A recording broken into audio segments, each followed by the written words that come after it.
Hey everybody, welcome. I apologize. We were having some technical difficulties, but I am here. Let me make sure that my camera is all cleaned. And I have a feeling I may have to pay. I may just have to pay for StreamYard because apparently I was testing it out just a few minutes ago, and it's still buffering, I guess. So I don't know. I tried it on my data. I tried it on my wireless, and it still buffers no matter what. So I do apologize for that if it's not super clear. But anyway, hope everybody's doing well, and hopefully y'all can hear me. Let me send an invite to Crook County. Welcome. And excuse like I said, I have a learning curve with StreamYard, so I'm learning how to do all this. Let me see here. Let me go to invite.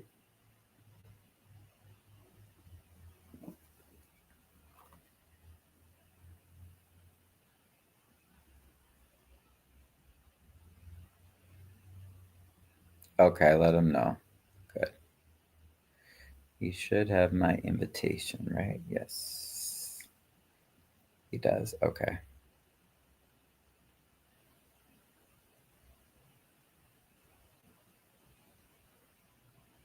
But yeah, we're just getting started. Hopefully we're gonna go over some of the highlights from Harvey this week. And we had quite an eventful week. We had a library board meeting. We had a meeting about animal control. We had a meeting. We had a huge turnout for traffic court, which is crazy. So showcasing once again the huge scam going on at City Hall with anything related to tickets, fines, inspections. It's horrible.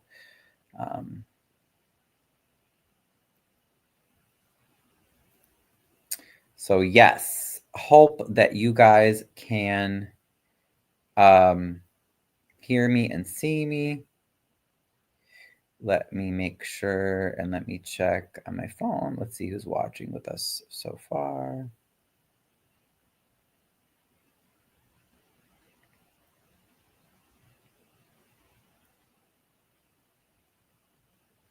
Let's see, guys. Let's see. Oh, it's so funny. I've been as I've been working online. Allô, bonsoir, French. Hey. Comment ça va au Québec ce soir? La belle province. I used to teach French, so I still am a huge Francophile, and I haven't. It's been a few years since I've been to Quebec, well, or to Paris. Okay, hold on. Let me just find. How do I find my own live? Let's go to my channel here.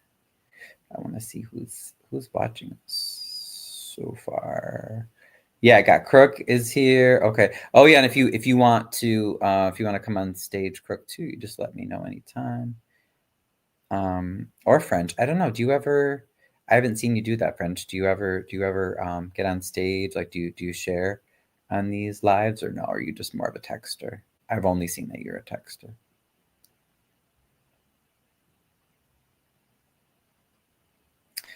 So as I'm still learning that, how do I tell who's watching?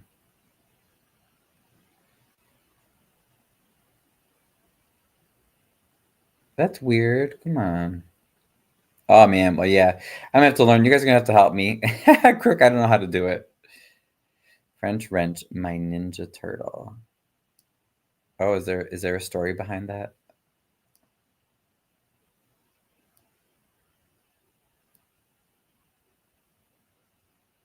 What's that about? You guys have to share that story with us because I have no idea what that means, but I'm kind of curious.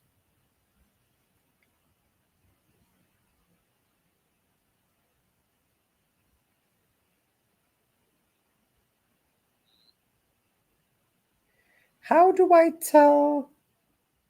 Kirk, how do I tell who's viewing us? Again, you got to help me. I'm still learning. I don't know how to figure that out. But welcome, bienvenue.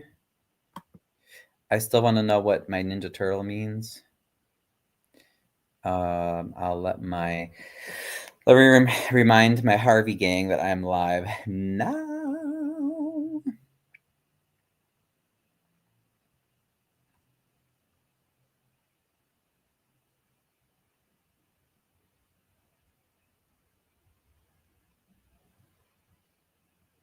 I'm going to remind him I'm live now if anyone wants to come on to share about the week in review in Harvey.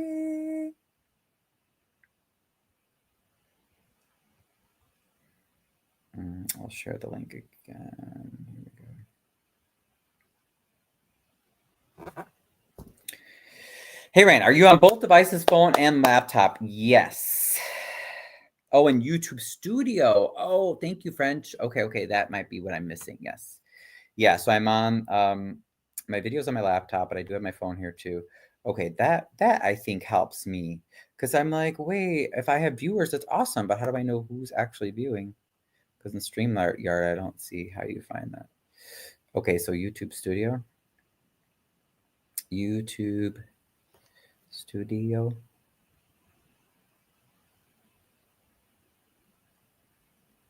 Oh, and I got a I just uploaded, by the way, a new video. I did highlights of the library board meeting from last week, which Tuesday morning, which was highly divisive. It was crazy, but we're going to go over that tonight as well. It was really, really, really good. The exchange between Trustee Shawana Morgan and President Anthony McCaskill. She really, really was aggressive and trying to get answers for the public. So I really appreciate that. Thank you, Miss Morgan.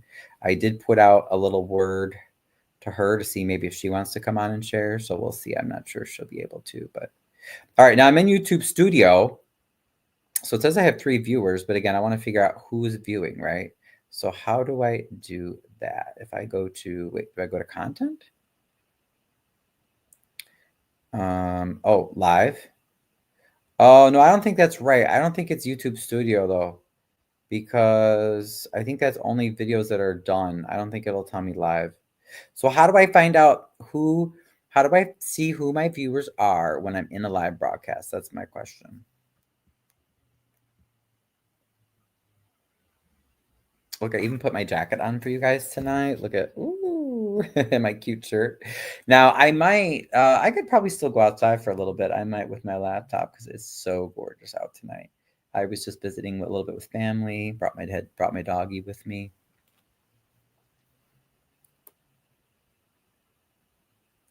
But yeah, I'm looking on YouTube Studio, you guys, but I don't, that's what French said, but I don't see it.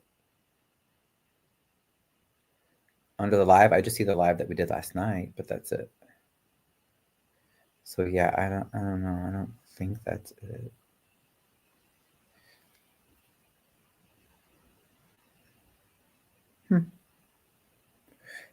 Man, oh man. Man, oh man. I still gotta learn how all this stuff works. Ryan got the blazer on tonight. Yeah. I'm not good enough to help you with that. Oh. Oh, that's okay. I appreciate at least the sentiment, French. That is what I need. You know, in this kind of work, we get so much there's always so much negativity. So I always appreciate any sort of positive input is super, super appreciated. Like super appreciated. I don't think you can see who's viewing, but for sure we can see how many people are viewing. Be like, okay. Yeah, because I wanted to know like when people are like when I see other YouTubers on and then they'll say like, hey, so and so, they only know that person is watching when they can only tell if they comment. Is that how it works?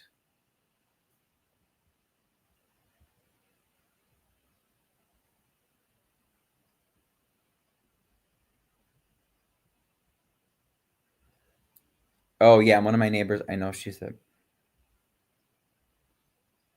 You're Googling it now. Okay, thank you. Thanks, Crook. I could do it too, but I feel like I'm on stage and I should be entertaining for you guys. Ooh, it says something just happened. What, teacher attacks student, leaving multiple children injured in south suburbs. What? Okay, now wait a minute. We got to check this out.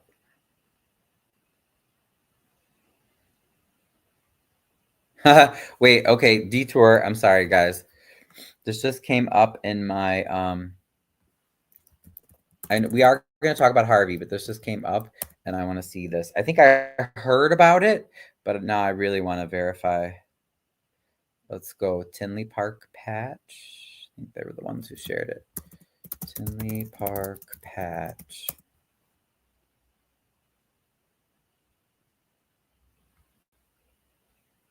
But yeah, something about like teacher went after a child or something.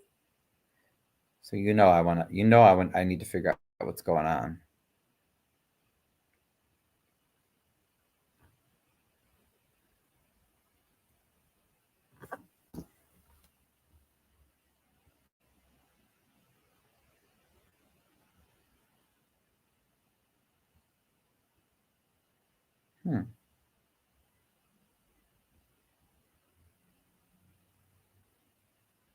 Suburban Y is closing this summer. Oh, that's sad.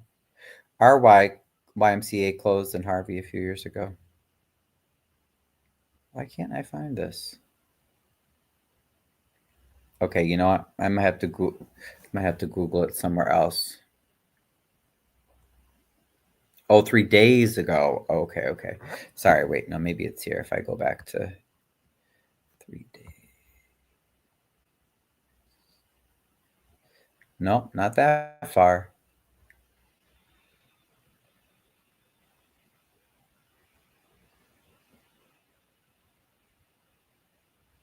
Darn, why is it not showing up?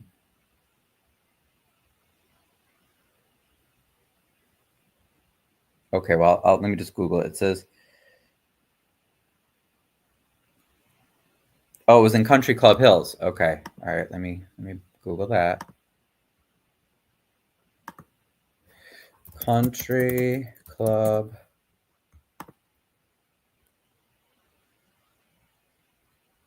Oh wait, what? Sorry, what did you guys say? I'm just looking for something happened Friday at school in Dalton. Really? Okay, I missed that too. Police and everything. Um. No, wait, Crook. What did you just send me? What is that link you just sent me? Choose knows what happened. Oh yeah, choose to. Okay, yeah. Can you guys reach out? Hey, reach out to anybody you know. Anybody wants to come on, since I am not used to streaming like this on YouTube. Anybody wants to be my guest today is welcome. But yes, that's for who's viewing live. Oh, okay. How did you go? How did you find that? I don't even know. I don't think it's gonna let me copy. Wait, let me see if it'll let me copy the text. Ban, put user delete. No, isn't that weird? Within StreamYard, I can't copy that link. That's weird. Okay. Well, you could private message it to me, I guess.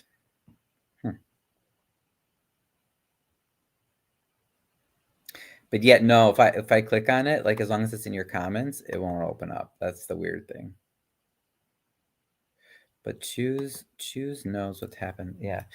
Anybody you know, any of the local YouTubers, if people want to come on, like I said, I know I'm kind of a newer entity here, but I'll let Diana know that I'm on too because she is great. One of my neighbors, Mandy, she loves being on. It will because I'm a wrench. I know, but I clicked on it and nothing happened, Crook. So I don't know. But Mandy's at like a birthday party, so she can't make it today. But yeah, my other neighbor, what did I say her? Diana. Diana. She might stop on. I'll try. Okay, I'll try again, Crook. I'm gonna try again. All it does is display your comment. That's all it does. It doesn't actually, like it doesn't take me anywhere. That worked for you. Does it work? Okay, so yeah, that's right, because I'm on streamer. Yeah, yeah. Oh, I see what you're saying. So I need to open up YouTube and click on your comment, right?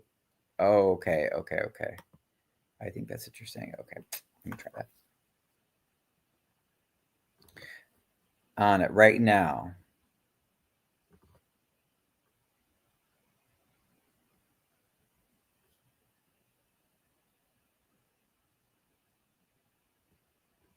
Live chat. Okay. Ah, okay. Yeah. See, so now if I open up YouTube, it should work.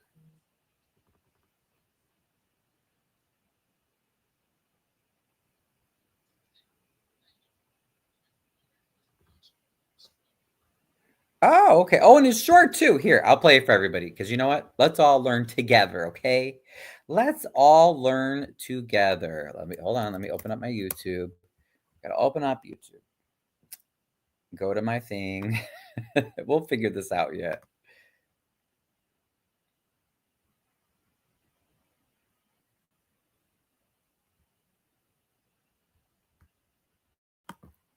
All right, now we're gonna go to my channel. Go to my live. Mute it so I don't have to listen to myself twice. How do I view the here we go. My point exactly, copy and paste it. Yeah, but it doesn't work if I'm still in StreamYard. That's the only thing. Okay, now we should be good.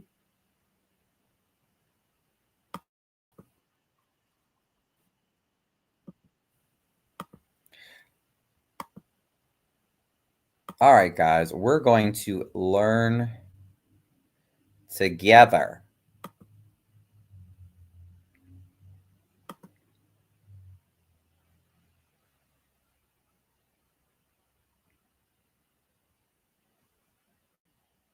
All right, ready? Let's do it.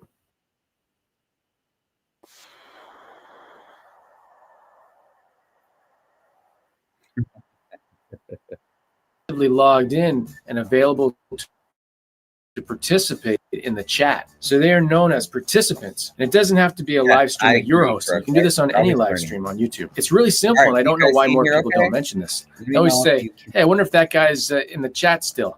You can actually check. So use your favorite desktop browser. Open it up. During any live stream, look at the chat window. You'll see 3 dots. Click on the 3 dots. This will show you who is actively logged in and using the chat. You can also interact with those people as long as you're logged in. Type the @ symbol and their user ID, and then you'll be able to send them a highlighted message. That's it. It's super easy. Hope this was helpful. Take care. What? Sorry, that went by. Hey, I wonder if that guy's in the chat still. You can actually chat. Known as participants. And it doesn't have to be a live stream that you're hosting. You can do this on any live stream on YouTube. It's really simple, and I don't know why more people don't mention this. They always say, hey, I wonder if that guy's in the chat still. You can actually check. So use your favorite desktop browser. Open it up. During any live stream, look at the chat window. You'll see 3 dots. Click on the 3 dots. This will show you who is actively logged in and using the chat. You can also interact with those people as long as you're logged in. Type the @ symbol and their user ID, and then you'll be able to send them a highlighted message. That's it. It's super easy. Okay, so we're going to do this right now. We're going to do this together. Okay. I only see Ryan. You only see me? Okay, that's weird. Yeah, it says 4. I could see 4. But that's right. Like I said, we're going to do this together. So let me open up. Let me go to YouTube.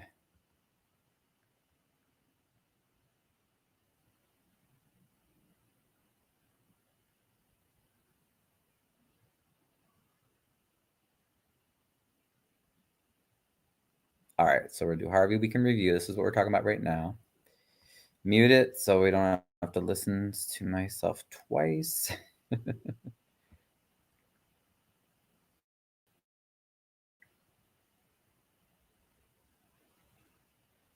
Okay, and he says in the video, the lovely video that thank you, Crook, for sending it. He says, go in the chat, the live chat box, top right, click on the 3 dots. Then we're going to go to participants. Oh, okay. So it's me, French Wrench, and Kirkani. But I don't understand if... Okay, hold on. Let me go back to StreamYard now. French and Ryan. Yeah. But wait, is it not accurate? Okay, see, in StreamYard, it says there are 5 viewers right now. So I'm so confused. That's weird. I bet yeah, if Burgundy were here or somebody who was like more familiar with this, done a lot, they could probably help us. But all right, I'm gonna check again now. Hold on, let me see. We'll do. Oh, what's moderation activity? What does that mean? I don't know what that is. I'm just gonna uncheck it again.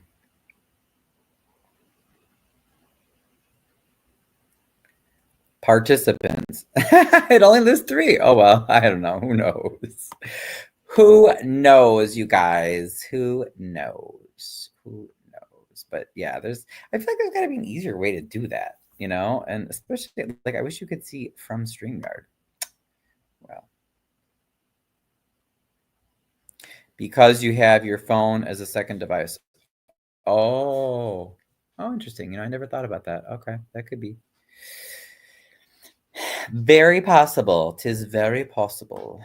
Okay. All right. Well, let me go to. I want to Google this article. Country Club Hills student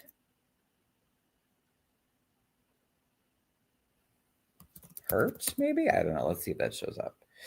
This again. This is something. Ah, here we go. Here we go. Here we go. Let's take a look at this. I don't know if you all had heard about this, but I heard about it.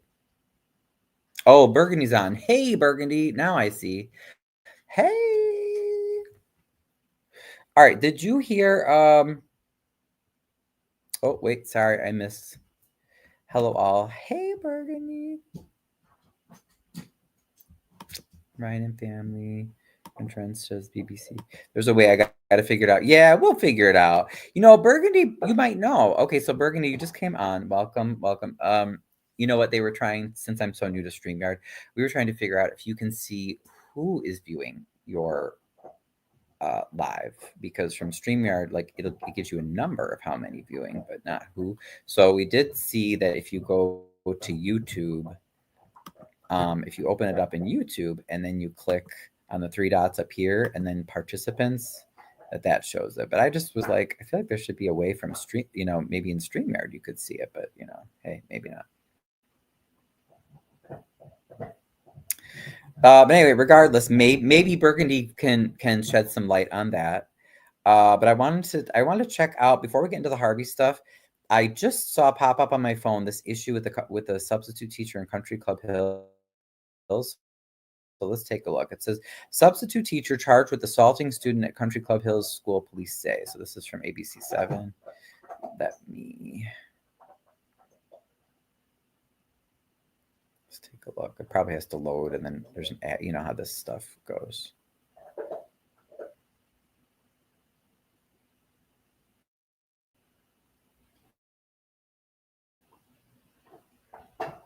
Oops. Of this incident, they are withholding and okay. Can you guys see and hear okay? StreamYard should show you who commented. Oh, yeah, you're right, Burgundy. You know what I was looking to see is I wanted to see if there's a way from StreamYard where you could see who's viewing at the time. Just in case, like, someone might not be commenting, but you might want to say, hey, look, I see someone just popped in, they're viewing, and I want them to participate or answer a question or whatever. But anyway, you guys can see and hear the Country Club Hills thing?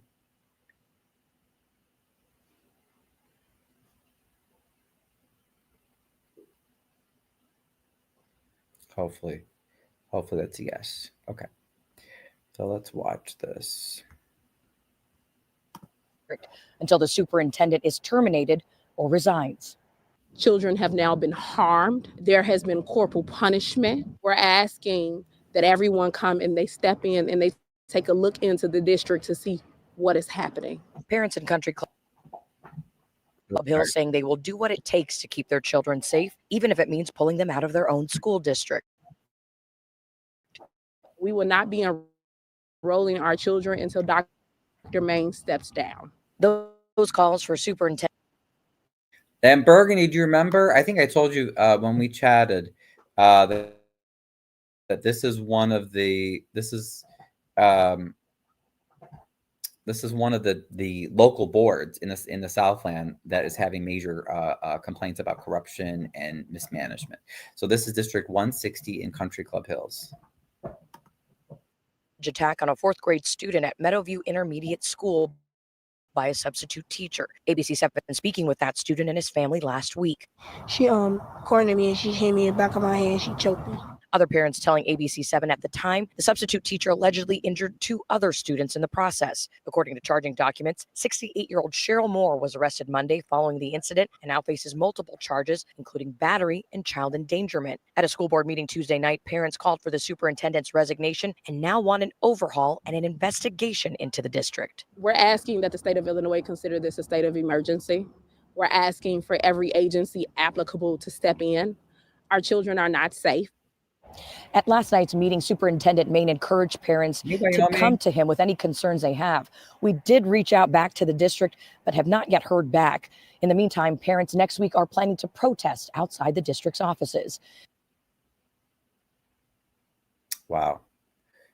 So if you're just tuning in, today's rally was part. The issue was in Country Club Hills, District 160. Hey guys. Thank you for joining. Bear with me as I'm not a StreamYard expert, but I'm trying to learn, getting better, thanks to Crook and others. But especially Crook, he's been fabulous in helping me with this. So yeah, I do want to talk about Harvey stuff, but this just came across my phone, and so I played the clip. Basically, in Country Club Hills, District 160, it's an elementary school district. The parents are accusing the substitute teacher of, putting hands on the children or something. So I'm not exactly sure what's going on there. Now, for those of you that aren't from the area, though, I'm just going to pull it up just so you can see how close everything is. When I'm watching the YouTubers online, this is something that I wish that people would do. And I think it will be helpful. So I'm going to start. We'll start at Harvey. Okay. So I brought up Harvey just because, that's where I'm at right now. But I want to show everybody just how close all these different towns are. Okay. So let's start with what most people are most familiar with, most of the YouTubers. Okay. So we'll start with Dalton. Well, actually, let me zoom out one step at a time here. All right. So here we're in the Midwest, right? We're in Northern Illinois. We're in the United States. French is up here somewhere in Quebec. Wyoming's out here somewhere out west.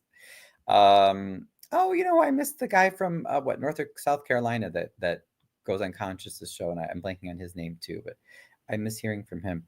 So here's Illinois in the Midwest. Zoom in. We got Chicago right here on Lake Michigan. Okay. So this is all the city of Chicago. Pretty big. And then,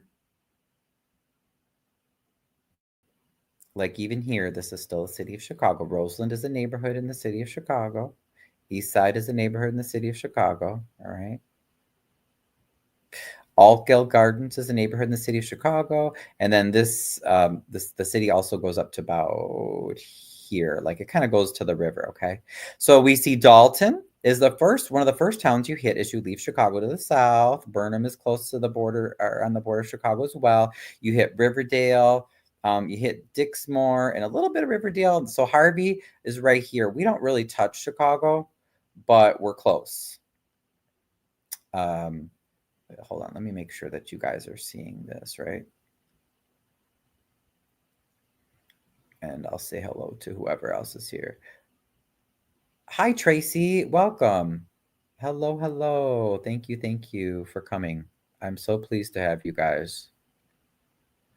So I just wanted to do kind of just a geographical primer before we get started. So again, I'm here in Harvey. So we almost touch Chicago. The city of Chicago city limits is like right about here, okay? But we don't. So Riverdale and Dixmoor are on the border. And here's Dalton.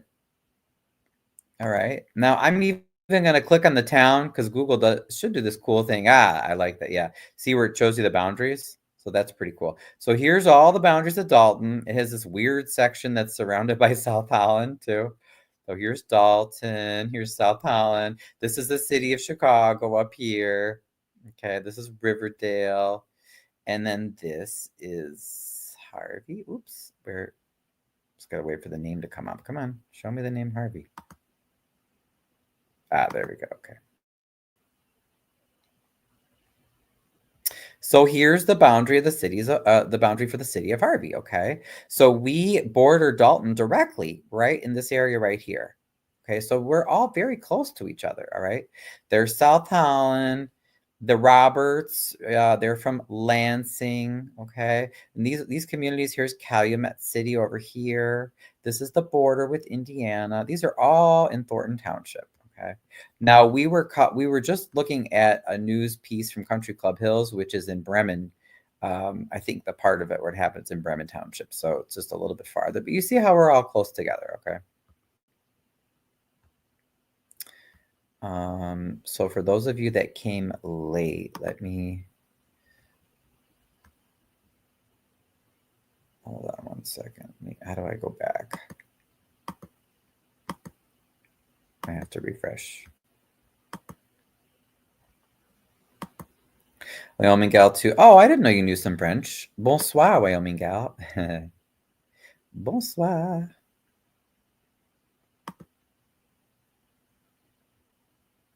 So this was the clip I just played was talking about a substitute teacher in Country Club Hills being charged with assault.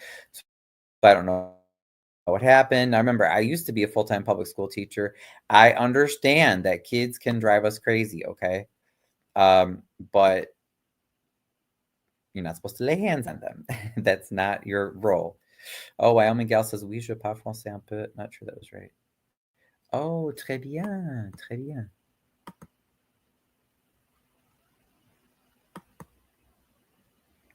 That's awesome. C'est bien.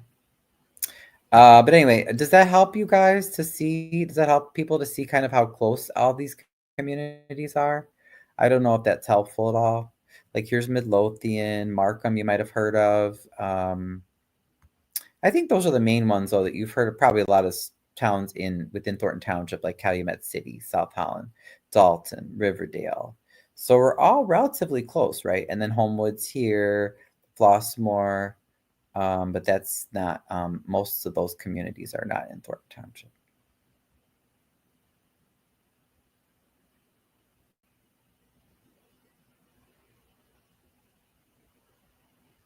Oops.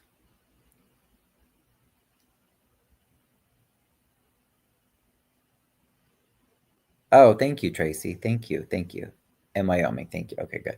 No, I just wanted to make sure that it was helpful and that also that the feed was still working properly. So I just wanted to show you, because otherwise I feel like people treat us like we live you know, like 50 miles from each other. It's like we're literally right next door, you know? Like Dalton has what, maybe 20,000 people or something. Harvey's about 20,000. I mean, most of these cities are pretty small. How can I attend a meeting live from Chicago? Oh, okay. Wendy City Live, thank you for that question.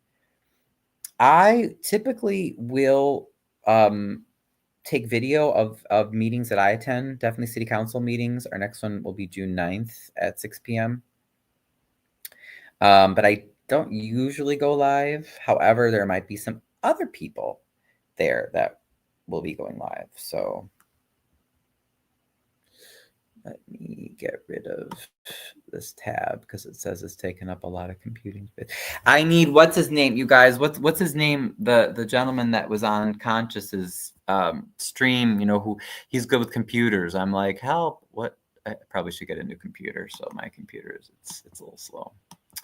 But yeah, as far as lives, Wendy City, I don't usually go live, but like for instance, if I might the next meeting, but if Burgundy Blue shows up, she usually will do a live.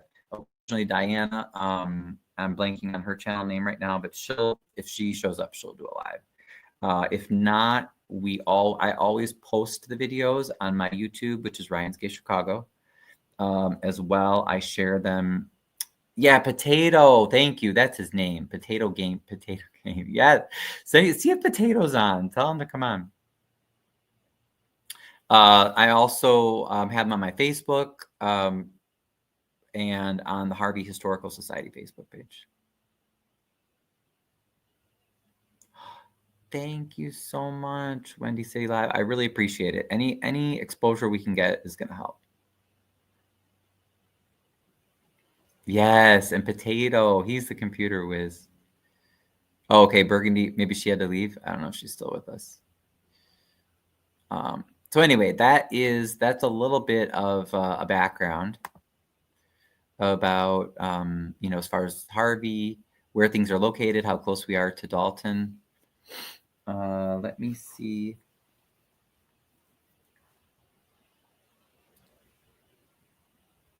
And then we're going to start, and then I want to start into some of the Harvey videos.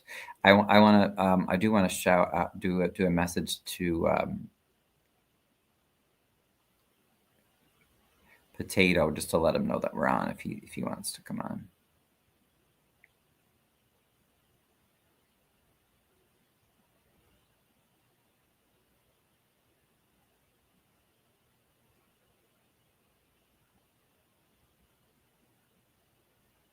And I think I let Conscious know. Yes, I agree, Wendy City. We have to make a lot of noise. Right.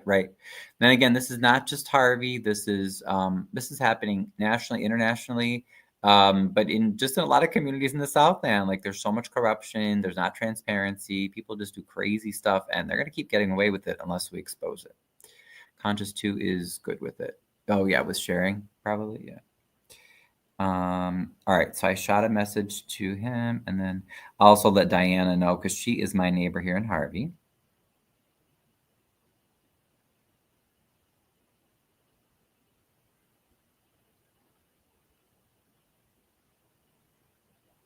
Okay, cool. I'm going to actually take you guys outside because it is so nice. Let's go outside for a minute before the sun totally leaves us here. The sun is setting, sadly. But yeah, I put my blazer on to look sharp for you guys tonight, and it has.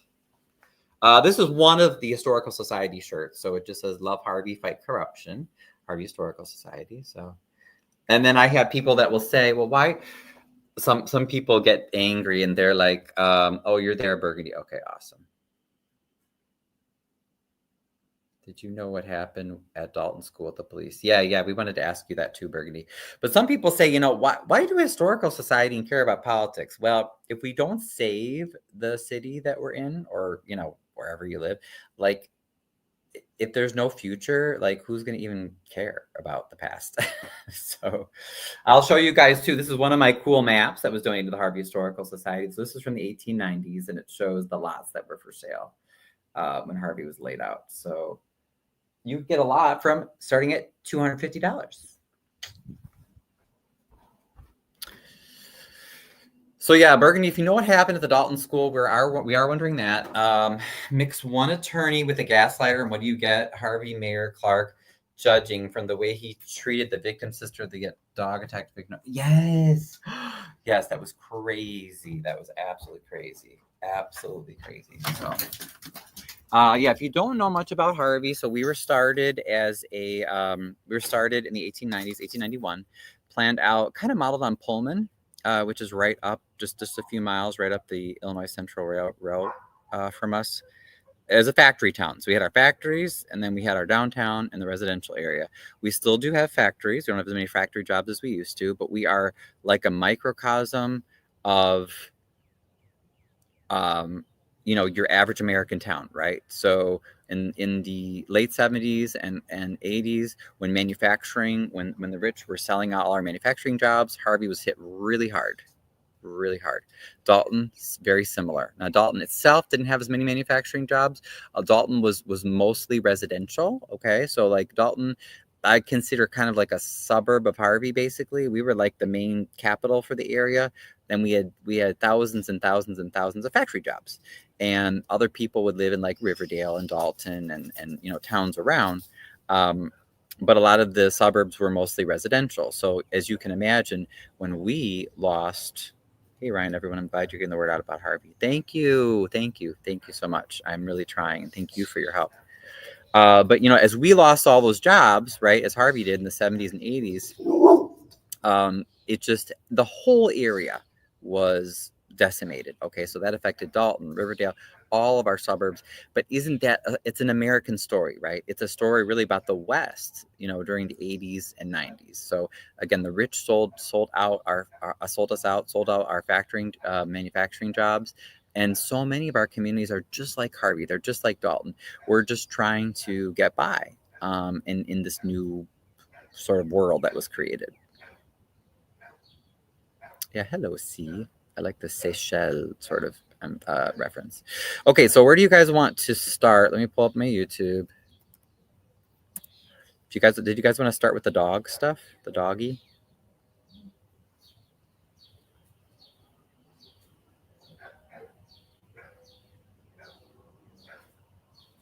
Oh yes, thanks, Crook. Yeah, if you can hit the like. So I'll show you a little bit of my yard. So I'm going outside now. So this is a little bit of my yard and the puppy. And it is beautiful this evening, so I can sit outside with you guys for a little bit. Actually, I do even have a plug out here. I could sit out here with the plug. You can even see, I don't know if it's that visible here, but you see the neighbor. Oops, wrong direction.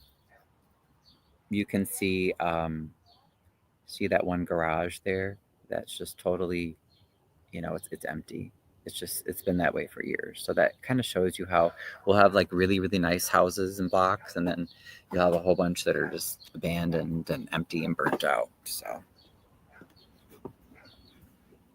yeah, and thank you to Wyoming and whoever else was in the meeting last night. We chatted. We talked about the dogs. The dog stuff was wild. Right. He's such a what do you call that? Gaslighter. Meeting about the dogs really showed Clark's character. Yes, exactly. Oh, thank you, Wendy City. Thank you. I don't know where you hail from, but I appreciate it. I don't care what country you're from or what area. We're all in the same fight together. Folks in Dalton give Trina down to hard time for carrying golf club because of right. Oh, really? Is that why she had I was wondering why she had the golf club, but no, it is a problem. Like this woman in Harvey who was mauled. I mean, how can you defend yourself? And I love dogs. Don't get me wrong. I have a big dog, but that's right. Ragin, Wyoming, Crook. You guys were with me last night. Oh, you have 2 dogs, Wendy, too. Oh, okay. Puppies. But yeah, let's start with that. I'm not going to necessarily play the whole thing. But I'll at least play some of the highlights, and we'll talk a little bit about last night. So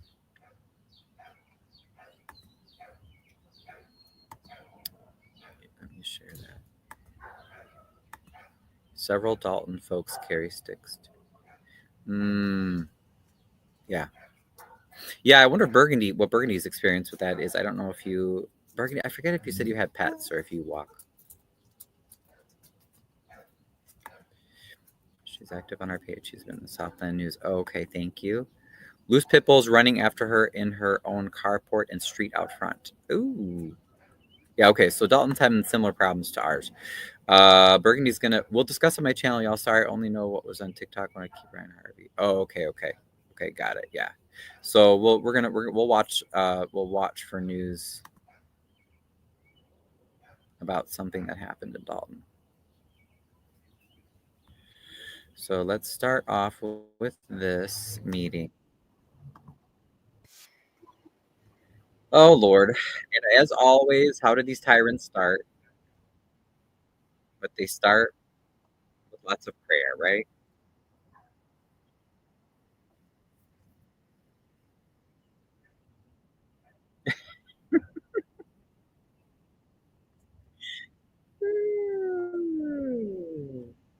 Oh, okay, Burgundy, so you agree. Yeah, it's true. true. So this was this past Thursday that we had this meeting about animal control in Harvey. I did not go to the park without it. Yeah, yeah.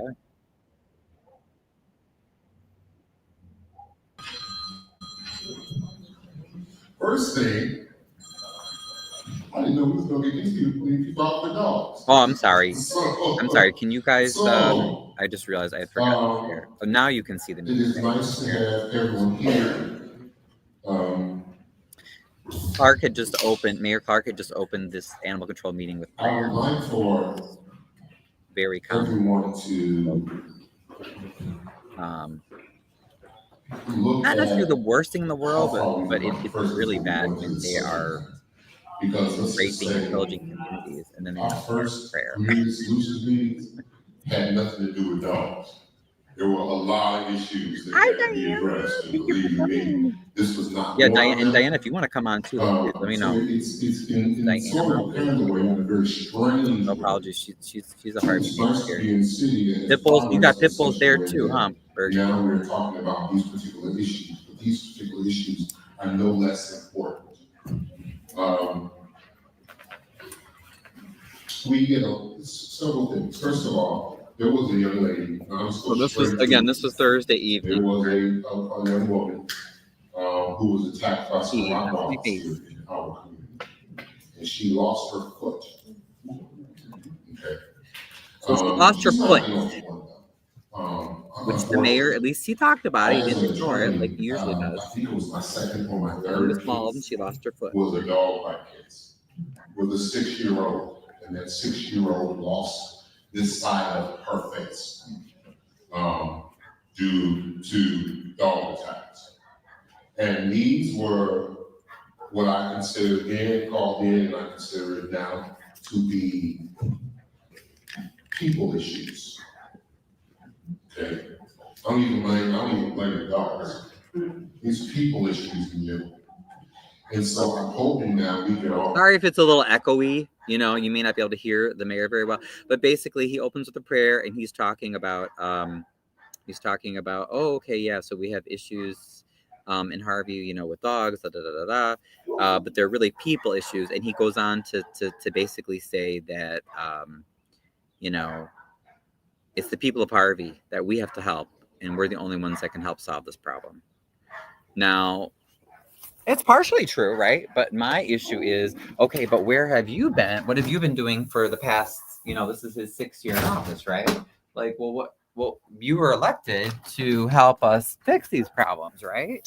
So that's my question is like, well, so what are you doing, Mayor Clark? So yeah, exactly. People issues, not the village. Yep. Come together with some solutions to figure out how to address these issues. Now, as many of you have probably surmised, the vast majority of people who probably need to be here are not here.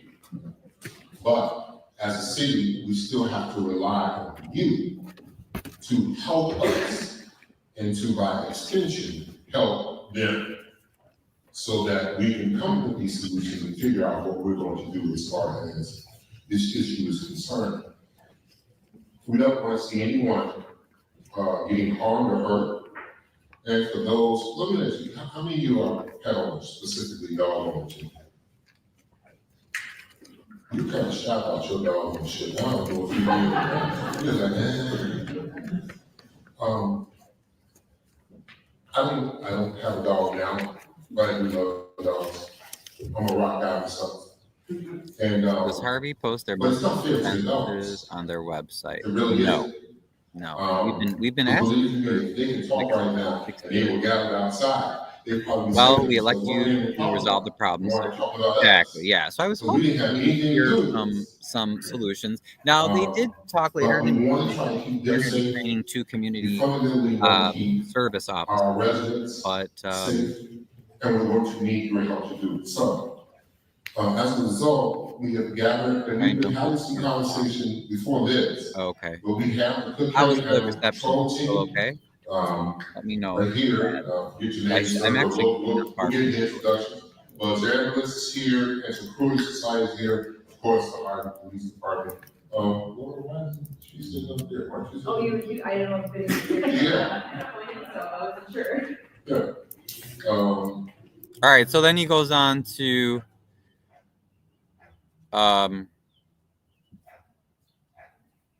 introduce the panel. So we had someone from Cook County Animal Control come out, which is a big deal. The head of Cook County Animal Control. Remember, that's the second most populous county after LA County in the country, in the whole country. Now, the New York area is the second most, I think, population-wise. But as far as counties go, Cook County is the second most populous in the whole country. So that's a big deal to have the head of Cook County Animal Control here. My question is, Amir has a horrible track record of not being transparent, so I was wondering why he called this meeting. My guess is because he's trying to save face because that woman lost her foot. She got pretty badly mauled. So my guess is it's probably even worse than they are describing. And no apologies says being a sub, aka guest teacher, is not easy. Yes, it's very true. That's why I said as a teacher, I totally understand. Sometimes people would be tempted to take matters into their own hands, but you cannot touch the students. It's not part of the job, unfortunately. So it can be difficult, but no, that's not part of the job.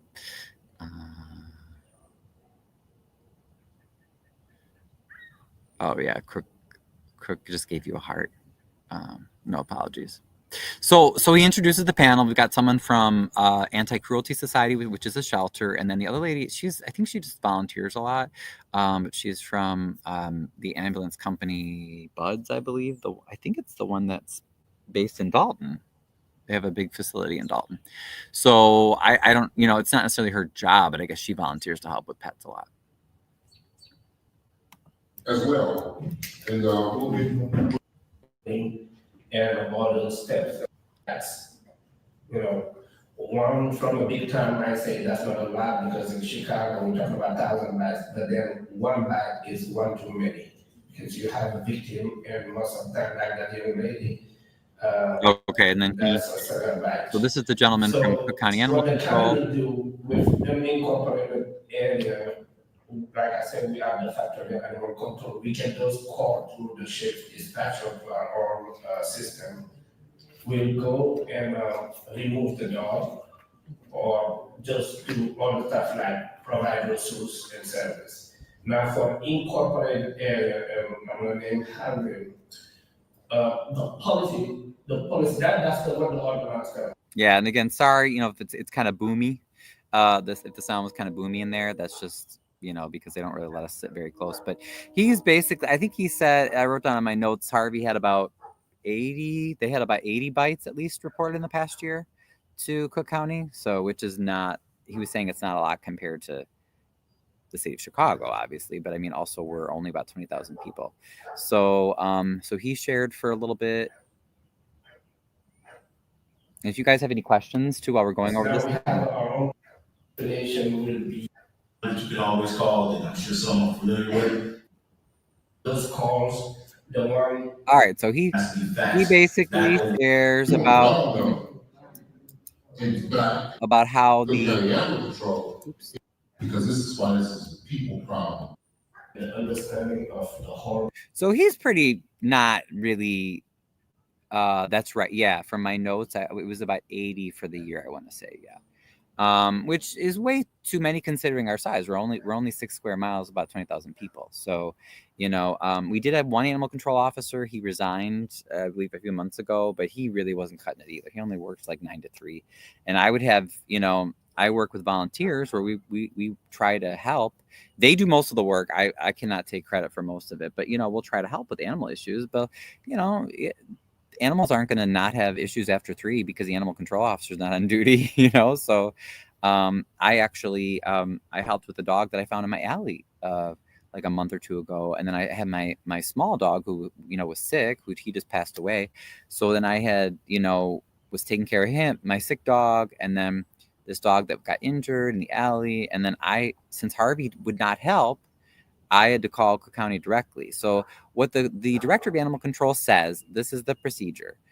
if you see a stray, whatever, cat, dog, you're supposed to call 911 or call the non-emergency number for Harvey. Harvey then is supposed to send a paper or fax or something to the county to request help. Why do they have to do that? Because for years, the city, under Mayor Clark, has not paid its bills to the South Suburban Humane Society, which is the nearest shelter that we are supposed to be able, Harvey officials are supposed to be able to send animals there, okay?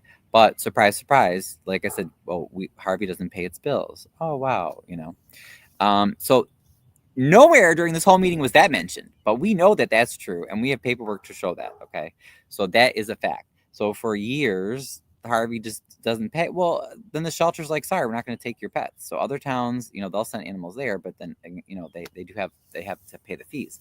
So Cook County steps in and says, okay, Harvey, you're totally negligent. You can't even pay your bills to the shelter. That's all right. We'll come rescue you. We'll take care of everything. We don't have to charge you anything. Just send us paper. So someone calls, reports an animal, send this paper in. We'll come get the animal. If we can't get him right away, here, Harvey, we'll even give you 2 kennels. I think they said it was 2, like 2 kennels, so you can hold animals temporarily at the police station until we can get a placement for them and until we can get someone out there to pick up the animals and get them to a shelter. So even though Mayor Clark and his staff are totally negligent, have not paid the shelter for years, have not had proper animal control coverage, and have lied to us, the residents, about it, Cook County is still willing to pick up the tab and help us. And Harvey can't even be bothered to send the report to get county to come out. So that was the procedure that the gentleman from county was trying to explain. But listen to how the mayor responds. Committee to just go through this legislation and it just takes Then they reach back out to the Harvey Police Department. How fast y'all think that happened? Where do you think the dog is? He said, where do you think the dog is? As in, like, how fast is Harvey able to get a hold of county? So while there are, and it's not to say that this first thought, and it's not to, as I say, foo-foo on Cook County Animal Control, is to talk about how much of a part we have to play, okay? Because everything is not as automatic as we may think that it is. And sometimes we will call the Harvey Police Department thinking that, you know, it's this magic stuff, like, you know, how do the lights come on? Or we just flip the switch and it just happens. You know, we just call the police and it's just instantaneously fixed. That's not the case here. So this is why we're going to need everyone to help us participate and fix this problem. If I may add something, I know that we. So I don't know what you guys think there. Oh wait, sorry, no apology. Says the problem is there's not enough support for teachers and substitute teachers. 100%. 100%. That's the main reason I was bullied so badly by students and even by staff. So that's the main reason why I'm not teaching full time right now, because it just got too stressful to fight it. I'm like, no, this is crazy. So I have a lot of respect for the teachers out there. But as you heard Clark say, he's like, oh, well, yeah, it's like a problem that we have to work on together. Okay, so you want all the glory and all the power and all the money. You don't want to show us how you spend money. But then when there's a problem, you want us, he's pointing to us, like the residents, we have to solve it. But wait, you want all, like I said, you want all the glory, all the money, all the power, but you don't want to fix the problem. It's not like the public has access or authority to fax the form. Exactly. So I have spoken many times when I've seen animals, and I'll call these wonderful volunteers that they don't get paid. They come from other towns to help us, and towns like Dalton, Riverdale, that, you know, don't have much animal control going on. And I'll say, what do I do? And they say, well, I said, well, can't I just call the county? You know, I said, don't tell me to call Harvey. You know, Harvey's not going to do anything. The police are not going to do anything. And they'll remind me, they'll say, look, you can't. No, you have to call the city first. The city has to request the help from county. The city cannot even be bothered to do that, people. It's pretty bad. So then you're going to hear the police chief talk. Like the mayor said earlier, we started talking to each other. So much. Oops, sorry. And unless we have more, we want it all done. Wait. I misspoke. Hold on. I wanted you to hear this one thing that the mayor says. Offer anything from training to resource, any type of resource. The county's saying, "What help do you need? We'll give you anything." And that's the thing that's important to us. No offense, but bottom line is I'm here to speak about the issue. We want it all done. But the reason why you're here is So he just lied again. Did you hear? Did you catch that? So he says the county's offering them all the support. It says this is all you have to do. Send us this form. We'll come help you. And the mayor is trying to make the county, look to be the bad guy. Again, no accountability. So he says, well, we just want the dog gone. We just want the dog gone. Mr. Mayor, did you listen? He just said they will come and get the dog. You, the police, all you have to do is send a form to request it. You can't do that? You can make a six-figure salary from a whole bunch of people that can barely afford their property taxes, and you can't have your police send a form to pick up a dog. Is that right? Because I want you to understand that we are making efforts and we are working with the partners we have. And we are going to do everything that we possibly can because we are committed to doing something. But you also have to understand. He says they're going to do something. That there is only so much. And unless we have your support on this and you help with this, we'll be stuck with this problem. Okay. So again, he's putting it back on the people. As the mayor okay. I and Cook County mentioned, this is a collaborative effort.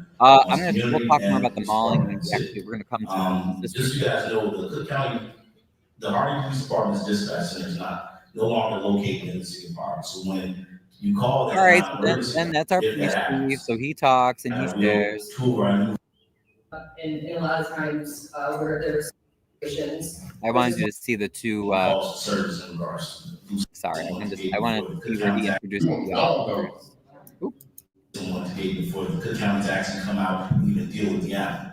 So when you do call them, they're gonna have our police department fill out a community service request form. So those are going to be training to animal control officers. He gives the numbers, either call it the numbers, they have to approve it, dog. and then that process. I would like to give 2 telephone numbers out to residents tonight. Calls for service in regards to loose animal. For animal control being possible to hurt. Laura. Hello, I'm Laura Bailey. I'm the vice president of Buds Ambulance. Maybe I missed that. But anyway, so there's 2 officers that'll be coming, and then this lady is great. She talks about her volunteer efforts to help. She executive with ambulance, big ambulance. Humane investigations team and the field services team. And then this lady, and they're state licensed humane investigators. she is over so if there's this is how horrible our city government is. So since Harvey never pays bills to Bellswood Humane Society, which is located in the suburb, we can't take dogs there anymore because Clark won't pay the bill. All right, the police are under, in our city government, the police are under the mayor. So Clark won't pay the bill. The shelter won't take our animals. This shelter, they care so much about helping animals and other communities. They're in downtown Chicago. They're saying they'll take our animals. Like, how screwed up is that? And what that number doesn't count is the microchip scanners. I apologize for being late, but I don't apologize. Abuse or neglect. So that would be, you see a dog that has a 2-foot chain. Yeah. So then she talks about they've given scanners, chip scanners to Harvey as well. Like, I've never seen the Harvey police use chip scanners. You all know what that is. So your dog can microchip, and if it gets lost or whatever, they can Okay. Our team is here at all times, being able to make sure we monitor these loose and stray and aggressive animals. Real quick, I do want to introduce Auxiliary Officer Hawkins. Oh, here we go. Here. They're new. They just started. Officers, okay, that are supposed to be animal control officers. Here you go. Here's the one gentleman here. So with that, I guess we're gonna let you know. Before we get to And then it's this lady here.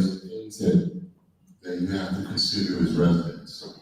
And once again, I'm just going to keep pushing for your support because that is the real fix to this issue. Now, we'll go into my usual speech. My usual speech starts off with, who in the room knows how deep in debt the city of Harvey was? Animal problem big in Harvey. Yes.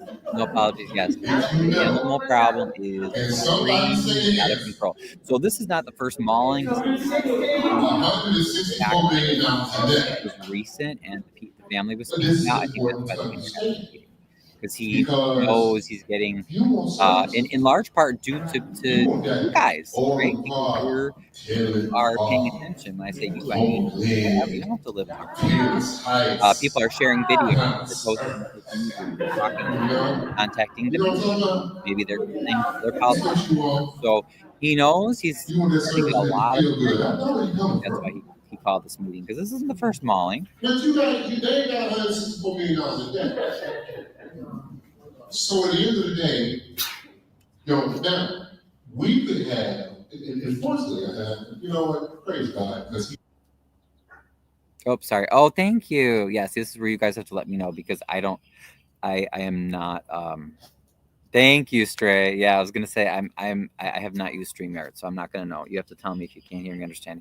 So, but the question was about, is the animal problem big? Yes. We've had maulings, we've had issues with these animals for years, and I think the only reason Clark called the meeting is because he knows, in large part due to you guys and other YouTubers, people that are sharing comments. Hey D, hey Stray. He's starting to get to feel the heat, so I think that's why he called this meeting. And also this family was not going to be, they were not going to be ignored as well. So I might as well pause the mayor, because you're not missing much. He's just talking more and more and basically about, well, it's your fault. We all have to find a solution together. You guys have to do it. It's just a lot of BS. he just will do all blessings and flow.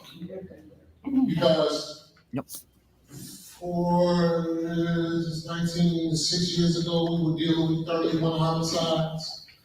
A year, we were dealing with crime that kept going in this direction.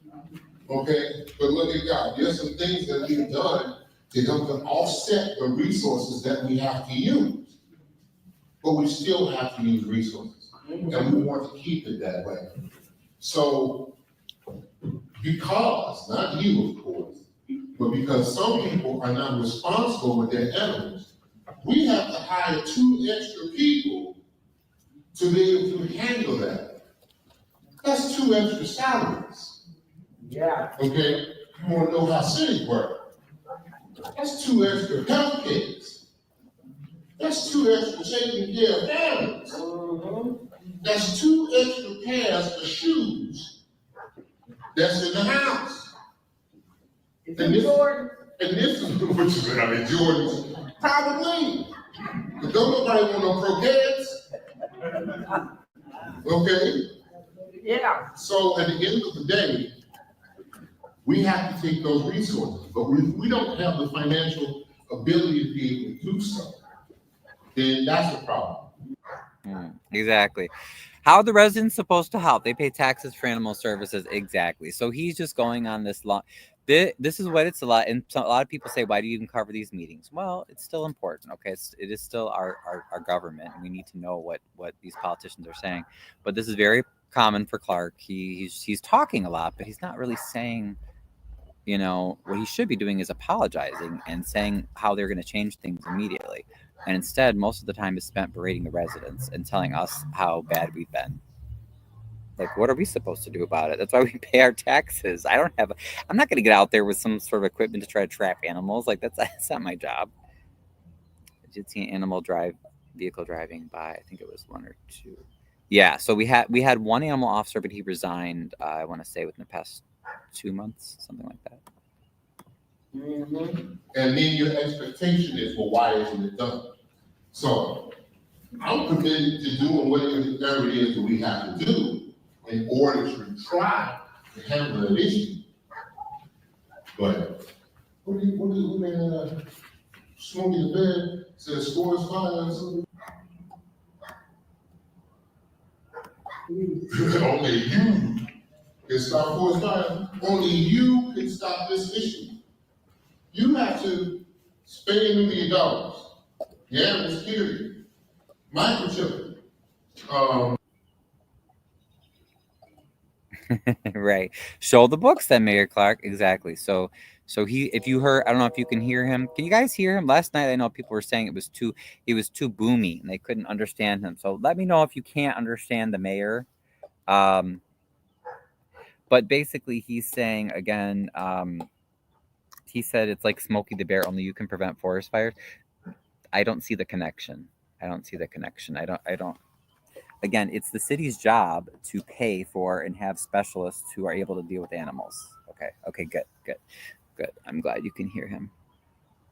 And you'll notice he also did his usual spiel about, well, the city, when I took office in 2019, the city was $40 million in debt. And basically he'll say, well, we don't have the money for this. So it's your problem. You've got to help. And it was your problem all along, Harvey residents. But at the same time, he won't show the books. So how do we know where the money really is? We don't know. He went to Vegas last year. He always does his 24/7 security. He always gets chauffeured around in new vehicles. I mean, so all that costs money, right? Sounds better than yesterday. Good. If you show the residents the finances, they could show him where they could make changes in reallocating the money to cover dog catching. Thank you. See, exactly. That's all that's why I get arrested. That's why my alderwoman gets arrested. That's why people get harassed. We just ask for simple things like that. We're just like, just show us where you're spending our money. He'll do anything and talk about anything but where the money is. And no apology says, yes, Smokey the Bear with these unanswered fires in Harvey. Right. You know, he probably wants us to solve those too. So get out there, folks, and you solve those fires. It reminds me of Charlie Brown's teacher. Wow, whole lot of nothing. Yes. So that's why I'm trying to let you guys listen to him so you hear what we hear, but at the same time I feel really bad because I'm like, oh, I should probably fast forward because I don't want to put you to sleep, you know. Sanitation, animals running at large, rabies, inoculation. All right, so let's skip to. I want to skip to the. Walked out of that door. Here we go. But it was at least a month that people are. Before we go into the other parts, so this panel we have for quite. My sister doesn't have a voice. Wait, sorry. We have a code. It's Title 6 of Chapter 6 of the City of Harvey Municipal Code. Now, for those of you who are not familiar with our municipal code, one way that you all the ordinance understand, these are not our codes electronic project. Yes, we Okay. The lady's asking about cat peeing in her yard, but I'm going to fast forward to the sister of the woman who was mauled. Okay, so bear with me.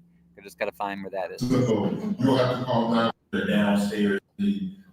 Your dog that I secured, and I. The ring. attack. My sister doesn't have a voice. Between the Harvey police. Wait. This panel has the things from Harvey. The unfortunate thing with it's not that we're not doing anything. The simple fact is we are doing quite a bit, but this is the only thing that we have in this particular point in time. And we have to reach out to our citizens. Ma'am, excuse me. Yes, ma'am. I'm Donna Hill. I know who you are. Okay. Oh, Burgundy laughed at that. Oh, thank you, Wendy. Saying that. I appreciate it. Thank you. I just want to put you guys to sleep because he'll just talk forever and ever and ever. So play as much as you can. We need to know what's going on. Okay.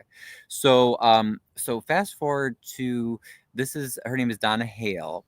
Now keep in mind, Regina. What's her last name? Waldrop from NBC5 News. She's in the back. Regina's an animal lover. You may have seen her covering Dalton. She showed up at this meeting. a lot more residents showed up at this meeting than Mayor Clark expected. He was very nervous. You could see he was laughing a lot, just kind of going over the top, to try to look like he was nice, like he was being nice, but he was very nervous. He let people ask questions from their seats, even though they were supposed to write them on a card. In a normal city council meeting, he would have had people either arrested, ticketed, or escorted out, or would have cleared the chambers. So our efforts are making a difference. And this is the sister of the woman who's mauled. He allows her to speak. Now you notice he interrupts her though. She says, "Excuse me, Mr. Mayor, my name's Donna Hale." "Oh yeah, I know who you are." Let the woman speak. Like her sister just lost her foot. Like why do you have to talk over people? Yes, I didn't want to put you out there. No, I'm here. Go ahead. For that reason. Donna, nobody is speaking. Donna, I feel that my sister doesn't have a voice. Has the police come and talk to her yet? The detective interviewed my sister in ICU maybe 3 weeks ago. We have had absolutely no movement on this. These were two 100-plus-pound Rottweilers. Somebody in this community knows who owns these dogs. So again, if you didn't hear her comments, she said 100+ pound Rottweilers. She's speaking very articulately. He, interrupts her, speaks over her. But she's making her case, and she says, well, they have to be someone's dogs. They're too large for someone not to know. But nobody knocked on doors. Nobody went door to door asking whose dogs these are. We are frustrated as a family because it's like Donna is just a nobody. My sister's whole foot was amputated. She has a heel and an ankle, and that is it. I'm sorry. Donna is the sister's name. She was the one. Donna is the one who lost her foot. I am not sure if you answered the question, but where in Harvey did this take place? Yes. Okay. So this happened in North Harvey. So it was like 145th, and I think she's going to mention it. I'm almost sure she's going to mention it. So she's saying to the crowd and to the mayor, well, no one went door to door to see whose dogs these were. No one was doing anything. She has huge, she's gonna have 3 surgeries on the 28th, 3 skin grafts to try and put back some of the chunks that was taken out of her arms and to keep the slippage from the skin on her foot. So maybe she can get some type of prosthetic. My frustration as a family is that my family was a lifelong Harvey resident. But it's like Donna has been forgotten. It's like, this woman who was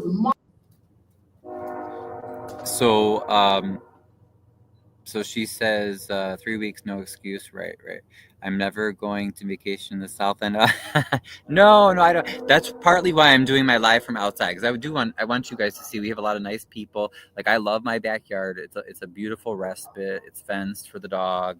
I have my trees, my plants. Like, there's so much good here. But when it's bad, it's bad. And this is just so obvious, right? How can you not only not have any animal control, but then you have an issue? She says her sister had to get skin grafts because that bites in the arm. On the one leg, she's just left with the heel and an ankle. And she said they're lifelong residents, and they feel like they've just been ignored.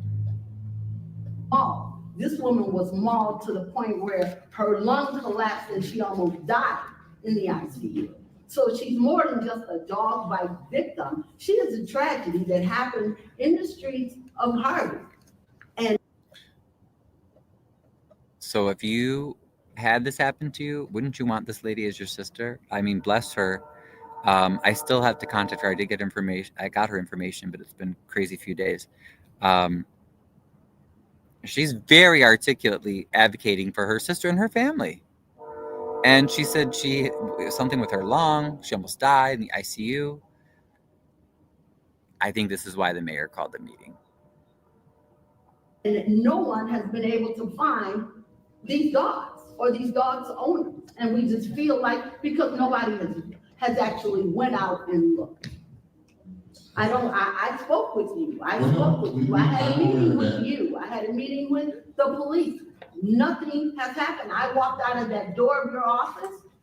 Poof, nothing. We haven't been contacted. I have contacted that detective. He tells me nothing has been done. It is a problem. It is an issue. If you want to come together and say you have a problem, yeah, you do have a problem. Okay. But All right. Sorry, I'm just going to pause it because there's a lot going on there. Asking for a lawsuit, Mr. Mayor? Oh, yeah, for sure. Oh, I just asked Alderman Tracy, why don't we have some kind of communication coming out so that residents know what's happening in the community? We could have looked on our cameras. Exactly. Yep. And this woman, she says that too. How horrible. He told me the mayor has not scheduled appointments with the aldermen to talk about communities affairs. Right. So even our own aldermen aren't told. I mean, at the very least, even if you couldn't stop this, right? I mean, accidents do happen, but at the very least, you want to inform the community about what's going on, because people could help find the dogs. They could keep themselves safe, right? And I didn't know until one of the animal volunteers that I work with, again, because the city of Harvey doesn't care, they don't do anything. One of the volunteers that comes, yes, you almost died, from unpaid from another town that's not Harvey to help with our animal problems. She told me about this. I mean, but then again, we never get told about any crimes, any fires, anything. It could be small, it could be huge. We never get told about anything, because in my view, they don't want it to get out there, because then it's going to make Clark and his allies look bad. Now, but what I also paused it though, because I couldn't help but comment. You notice a lady kind of came into the frame. That's the 3rd Ward Alderwoman, Delaney Smith, who always votes with the mayor. She's a Clark loyalist. And then the gentleman standing in the back, Lonnie, I'm blanking on his last name, but he is a quote unquote minister. I don't know if it's with the church or what, but Lonnie is his name, and he works for the city of Harvey. But notice as the woman, raises her voice and she's being articulate, that these 2 Clark allies, this is another thing that I see very common in these public meetings. They'll send people close to sort of, calm the person down, which is, again, it's unnecessary, it's rude, it's patronizing, but that's what happens. The problem not only has to be addressed, not only their solution has to be done, but you have to put in the work in order to, if there is issues, you have to put in the work in order to find out what actually happened. Who are these people? People know. The community knows, but the community wasn't even alerted that this happened. If it had happened to a child, the child would not have survived. Why wasn't there something put out on the Harvey website saying, hey, we had a dog bite. This woman was almost killed. Be on the lookout for this dog. You didn't even let your citizens know that it happened. That's a problem. What area? 145th in between Center and Sangamon is when this happened. On the 15th of last month. Okay, so what did she say? 145th in Sangamon area? Did they catch the dog? No. At least they no, not that we know of. They didn't say anything about that. I mean, that happened to my dad. Oh, I'm sorry, Wyoming. Oof. How come the media did not cover that? Right. We never get any media coverage, or very rarely, of fires, crimes. We have unsolved murders. It's crazy, I don't know. Heartbreaking it is, isn't it, Burgundy? Yeah. Yeah, the dog is loose. There's dogs out there somewhere. That's by me. Yeah. Yep. Sangamon, what did she say? 145th in Sangamon, so it's North Harvey. The mayor doesn't want to start a panic about real problems in Harvey that might make him look bad. Thank you, C. That's exactly what it is. Because I have asked and begged and demanded for basic, like a police blotter for years now. Like I said, this is his 6th year in office, and they won't do it. They will not. They recently posted on Facebook, like, kind of like crimes, like, oh, we had 10 tickets issued for traffic violations or whatever. And I was like, okay, that's something. But then I commented and I said, well, that's not good enough. Like, we need to know where, when, who is involved. What happened to the was there a victim? If so, what happened to the victim? Are they okay? What do the suspects look like? How can we help? And they'll never say that. Because you're right. I think that they want people to think that the crime rate's down. He always brags. Tyrone Rogers ain't said sugar honey iced tea. Exactly. There's a Wolverine in town. It's crazy. But yeah, Rogers, he's the one that maybe you guys saw. He had the slick back gray hair. He spoke to the media after the last city council meeting. Did you know anything about it? No. That's what I'm saying. The citizens were not even made aware, and this one dog is still loose.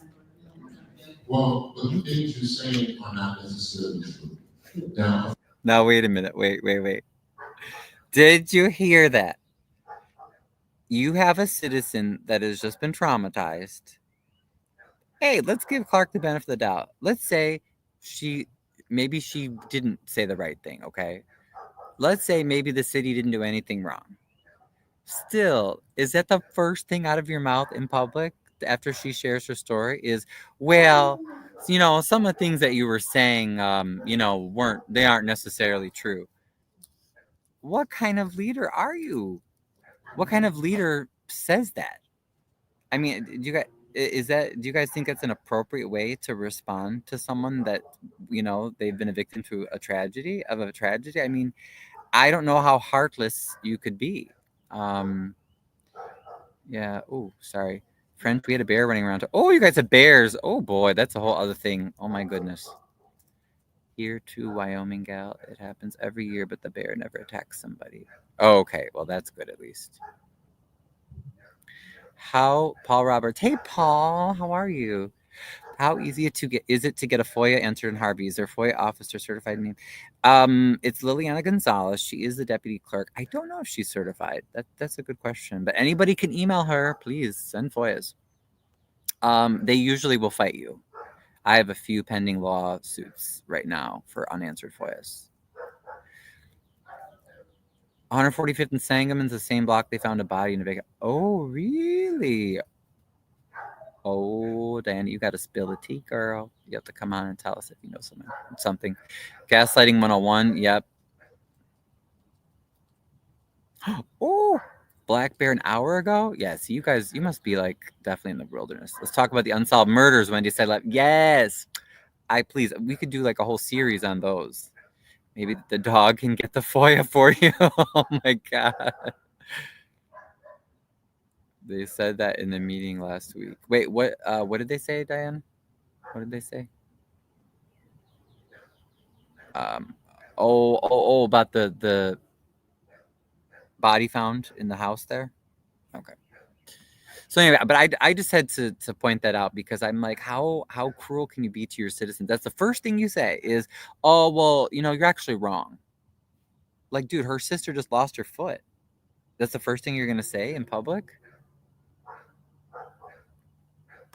Unfortunately, first of all, number one is, now what everyone in this room understands, because when I first started off this forum, I talked about the issue. I talked about how your sister would have to deal with some additional things. We want to try to get to the bottom of it and feel that we be required to do something, responsibility to do something. I also talked about how the community can play its part as well, as far as that's concerned, because once again, we had some dogs that were out there that for some odd reason, nobody knew who or where those dogs were. But we also had people to go out and go door to door. We had people to also canvass the areas to find out those things. Now, as I spoke to you at that particular point in time, which I wanted to make sure, and that has happened, at least from what I understand, your sister was spoken to, was talked to as well. But this is one of the issues that you get when you're dealing with these stray animals. That's the reason why we want the dogs to be registered. And the reason why we want the microchip And the reason why we want people to be more responsible owners is because this doesn't happen. It's not that there's a lack of interest from the city of Harvey. I don't know who said it in here, but other communities aren't having these type of forums talking about how we can fix this situation. And according to Mountain Dew, it's a national issue. So, fights didn't only happen in Harvey. They're happening in other places, and those municipalities don't send out an APB as far as the dogs are concerned. But we're here because we do keep. I'm here having this conversation because I've not only seen it in my own practice, but you and I had a conversation, and I was trying to do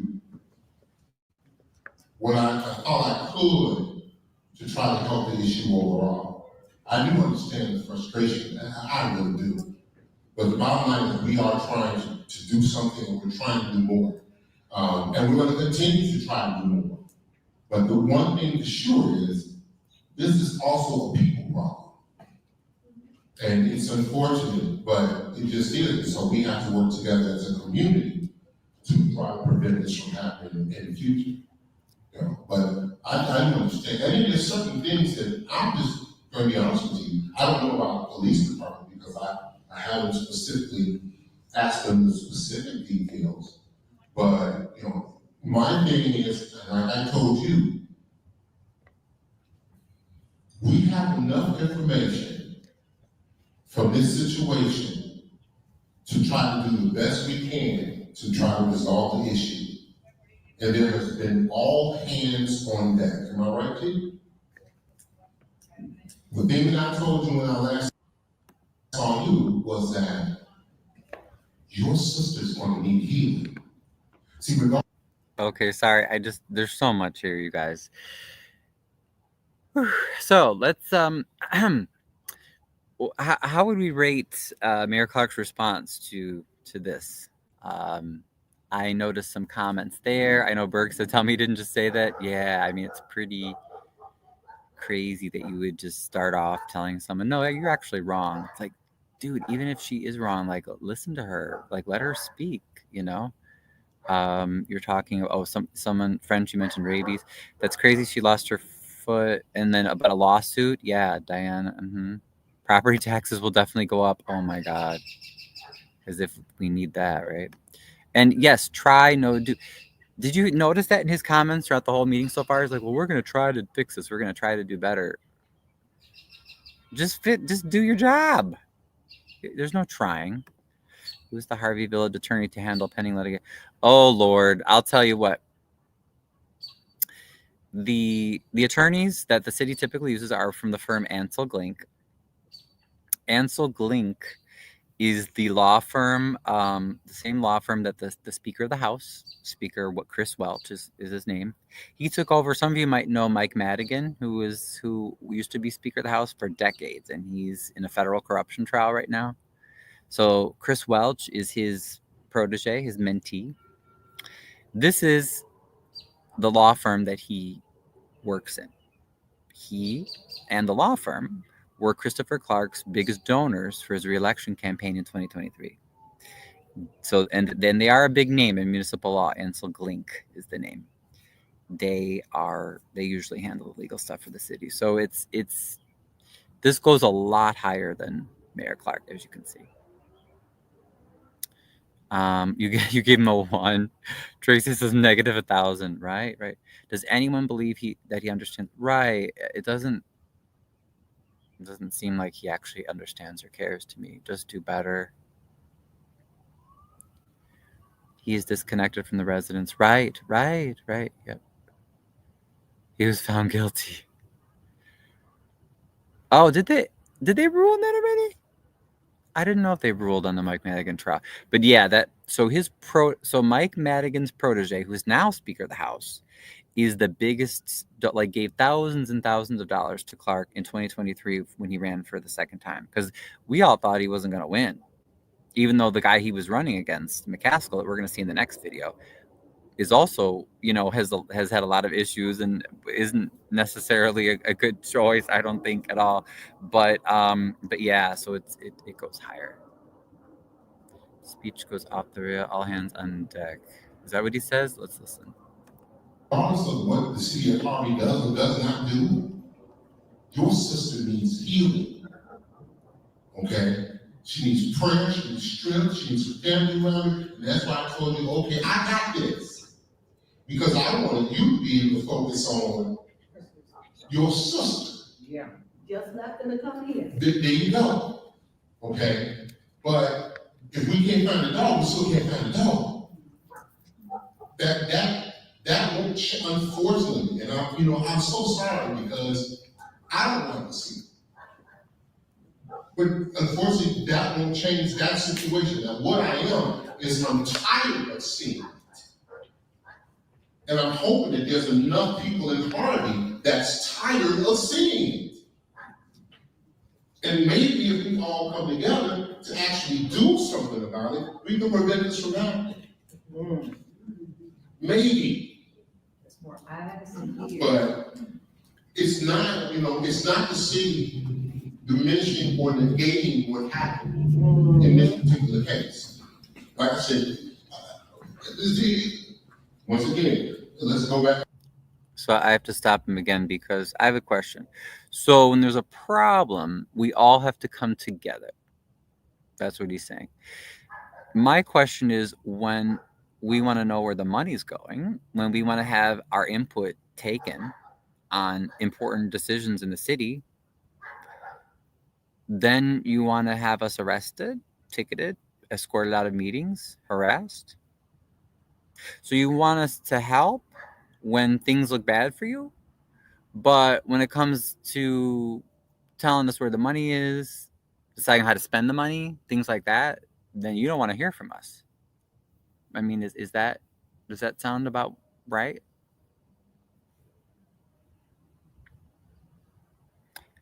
Yes, Michael Madigan, the former Speaker of the Illinois House, was found guilty on 10 counts of bribery, conspiracy. Oh God, how did I miss that? Did they? Okay, so that must have just been recent. Okay. I mean, good. At least they got. I hope that they nailed Madigan, but the problem is that he already has a corrupt replacement. It's like, that's okay. We're not going to give up. Stray says they're mainly tired of you, Clark. Yes, we are. Ugh. The victim needs to be made whole. I can't even imagine how much her medical bills are, plus 3 upcoming surgeries. Yes. So I apologize, and it's not my fault, but I apologize to the victim and the family. They shouldn't have to go through this. It's totally because of Chris Clark and his allies on the city council, and they're gross incompetent. Rules for thee, but not for me. Department of Justice, this is the problem. You think they'll help? I know. We had I'm not a Trumper by any means.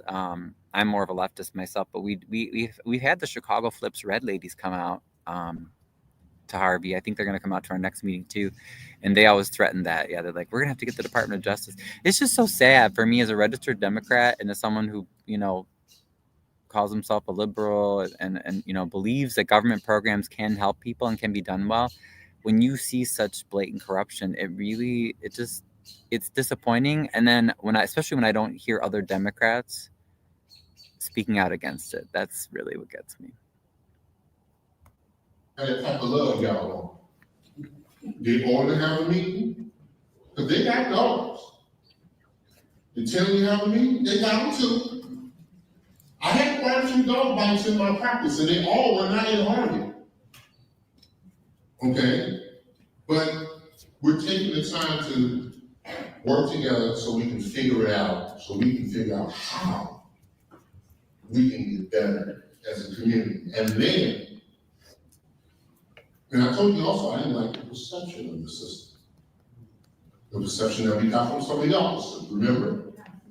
And that's something that we're working on as well. Because at the end of the day, she's still a part of our community. And we need to be wrapping our arms around her. But she's got to focus right now on the healing part.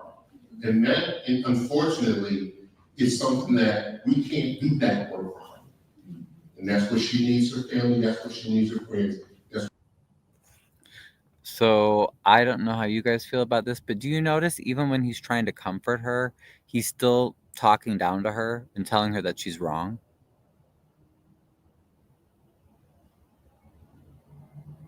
Like, I don't understand. It just doesn't seem like that's really going to help or make anybody feel better. The civil rights violations in your meetings in Harvey are adding, they sure are, Tracy. Ryan, he wants you to come together at the right. Exactly. It's like it's like, well, when there's a problem that I'm looking really bad, and I don't want to take responsibility for a problem, then it's time for the people of Harvey have to come together, and they have to do. It's like, oh, really? But then when it comes time to like for him to do something to help people, no, and then it's not going to happen. And real quick, Mayor, if I may, I will follow up with you. I know you mentioned you spoke with one or two of my detectives 3 weeks ago, and I know they have ongoing cases, and I don't know why they just didn't get back to you on a decent time frame. But I'll follow up with you after this, and I'll reach out to them to see where they're at with this, because we know this is a serious issue, and she definitely is on our minds and our thoughts and prayers. Okay? Yeah. I'll give you my card after before we leave. What I also speak to that is that we are, so 911, every community, we're the 911 provider for 9 communities. We see dog bites absolutely in every community. Suburbs. So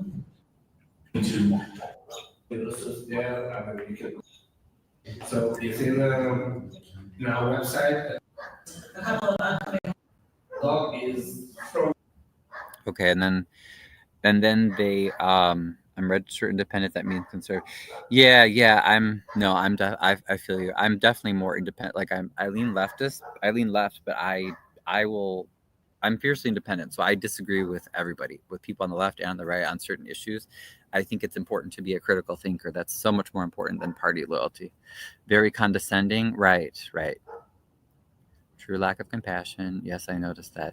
Yeah, it's like even when you want. It's nothing personal against Mayor Clark. He says, oh, he calls me a pedophile. He says, oh, it's because I wanted to be the real estate agent for the city and that he wouldn't let me. And then that's why I come against him. It's like, I don't need his money. I don't need, he says crazy stuff just to avoid taking responsibility and telling us, where the money is. But like, I want him to do well. Even now, I'm like, yes, maybe he'll actually say the right thing and start doing the right thing. And then when he gets close, he just is he's so demeaning. It's frustrating to watch. So basically, and then what follows is some of the other panelists were reminding the community that there are free events that go on either in the south suburbs or in Chicago for microchipping, vaccines, free microchips. Some of them even hand out dog food. So if anybody needs any of those things, you can contact me and I can put you in touch with that. You can also contact the Anti-Cruelty Society in Chicago. We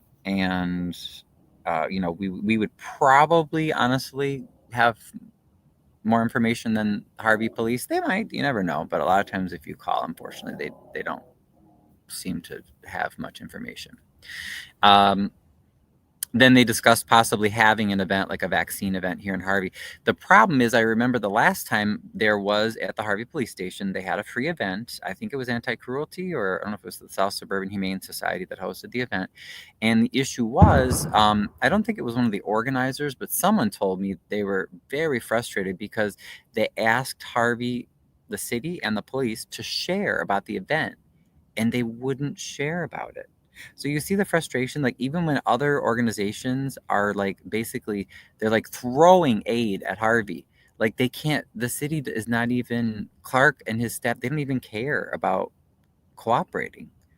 So that's why these people have to be exposed, because it's just a total, horrible job. From the community, because resources. Cause mass panic. We're not trying to cause mass panic. But shut down schools as if it's a bomb threat or something like that. Parents know where your children are.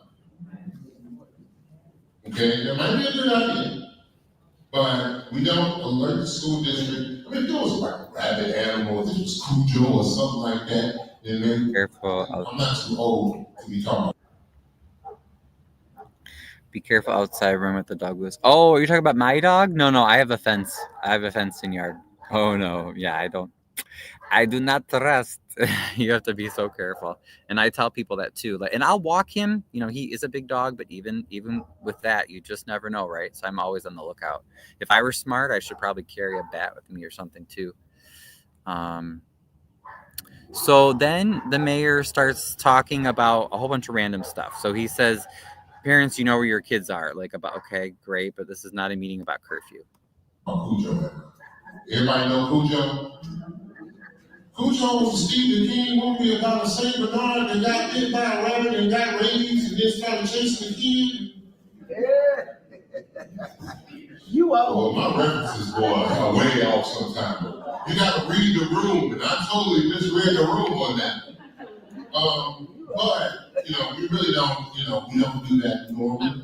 If there is an emergency, mind you, if there's an emergency or an issue or something like that, a need that's of grave concern, of course we will. Yeah. But once again, this is where you're talking about resources and the ability to handle things. While we're out on a call dealing with, hey, I'll trade you one. I'll trade you a dog for domestic violence. Oh, Lord. So if you stop the domestic violence calls, start learning how to get along with your spouses and your family members, then we'll go ahead and we'll take the dog calls. Okay, guys. So I don't know if you're still with me. Sorry. Let me know if it's his rambling is just boring you too much. But now he says, because he loves to cry poor. Clark loves to cry poor, even though, like I said, he won't show us how he's spending the money, and he has lots of nice stuff for himself and his staff. So he says you have to choose between we can either answer a domestic call or take care of these dogs. So again, it's our fault. So you, Harvey people, should not get into fights with your spouses. You need to work on that. See, that's your fault. It's your fault. It's always our fault. And yes, yeah, he changes the topic, right, to something else. Like, what? We have the resources. They just hired a whole bunch, like there's a whole bunch of young officers that were just brought on. So like they must have money, but then you're going to tell the community, how insulting is that? We have to choose between you're going to take a domestic call or take care of dogs. Like, well, and then because we don't know where the money is, we don't know how how do they, decide, make staffing issues, decisions. How do they decide, who's covering what shifts? He's talking about the DVs. They have so many police at City Hall meetings, and you tell me you can't handle other things. Thank you, Diana. That's what I'm talking about. We see I usually will count just from the ones that we see, because there's some in the back, like by the mayor's office. There's at least usually 10 to 15 fully armed officers at every city council meeting. And you're telling your residents, don't fight with your spouse, because otherwise we won't be able to catch dogs, because we're going to have to take care of your domestic. I mean, it's insulting. It's so deeply insulting, and it's horrible. Because you have to take one or the other. You get what I'm saying? Yeah. And we get more domestic violence calls than ever. Yeah. That's where our police spend a good portion of their time. But then if we don't do it, and someone gets hurt, then we're having another meeting, and there's microphones in my face talking about, why didn't you have to take care of that woman who was, being abused by whoever it was? So we don't want to see that happen either. Yeah. So this is a prioritization of resources. And that's what you have to do when you live in a home where you don't have enough for everybody in the home. Okay. Y'all look at me like y'all don't get what I'm talking about, like y'all never been home before. Okay, so what do you guys think about this? To me, it sounds like he's just yelling. It sounds like he's just yelling at us again. How is this solving any problem?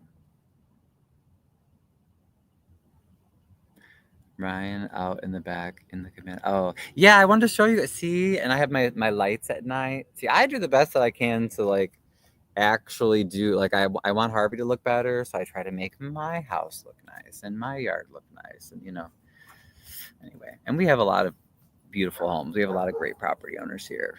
Don't let these few politicians that don't even live here, determine what you think about Harvey. They only send one police officer to investigate crimes. I've seen that several times. They do not get out of their cars for another. Oh, that's true. Yeah, because this winter, I think it was in January, but it was like the coldest time in winter. Is like, when it gets really, really cold, then it's dangerous. Like you could die. They say if you're homeless or on the street, like you could easily freeze to death. So it was me and two other of these volunteer animal helpers.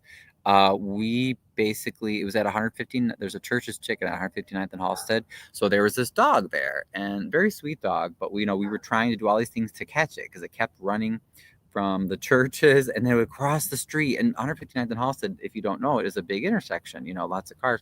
So we'd cross the street and then go to the other corner, and then we'd cross the street back over to churches because someone would throw them a chicken, piece of chicken or whatever. And then it would cross the street to go over to the other, like there's a gas station and a restaurant in the other corner. And we were just so, we were trying to get the thing because we didn't want it to get run over. That's how a lot of them end up dying. They get run over by cars. There was a Harvey policeman there, okay? And it's just like what Diana said. There's a Harvey policeman there in the cold, in their brand new, leased SUVs that we pay for, and couldn't even be bothered to get out of the car. Did not help us for a moment. Nope. As a matter of fact, he was just parked there and he watched us as we set up traps. We did all these things. We were trying to give the dog food, and eventually, yes, we were able to trap the dog. The dog was able to get help. So, it was a good story. But yeah, the cops were watching us struggle. Didn't help us. Didn't help us at all. I love your backyard. Thank you, Diana. Oh, you should come over. I want you guys to come over. We should have a party. I should have office hours. I want to have office hours at my house on Sundays. People can come and hang out and share their problems. You remember that day? Yeah, when there was a dog in the middle of Halstead. Yep. And the Harvey police, they literally just watch. So if you're in a DV situation, send the aggressor to run around in the street so a dog attacks them, and the police would come make me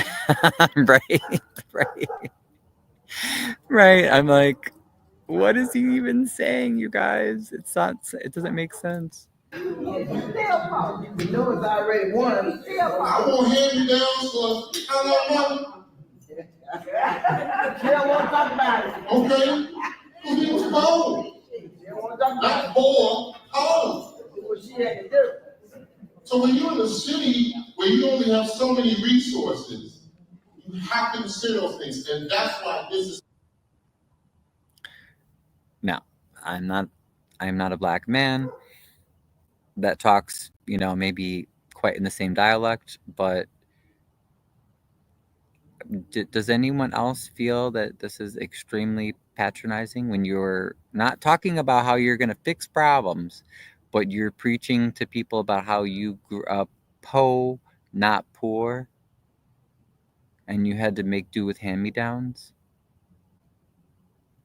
What does this have to do with helping the residents with roving bands of stray animals?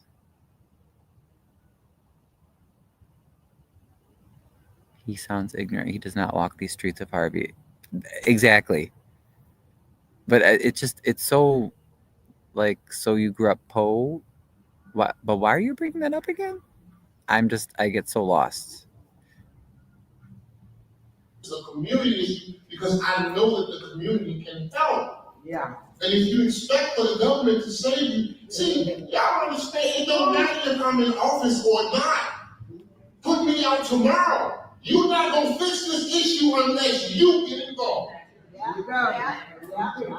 The issues that we have are people issues.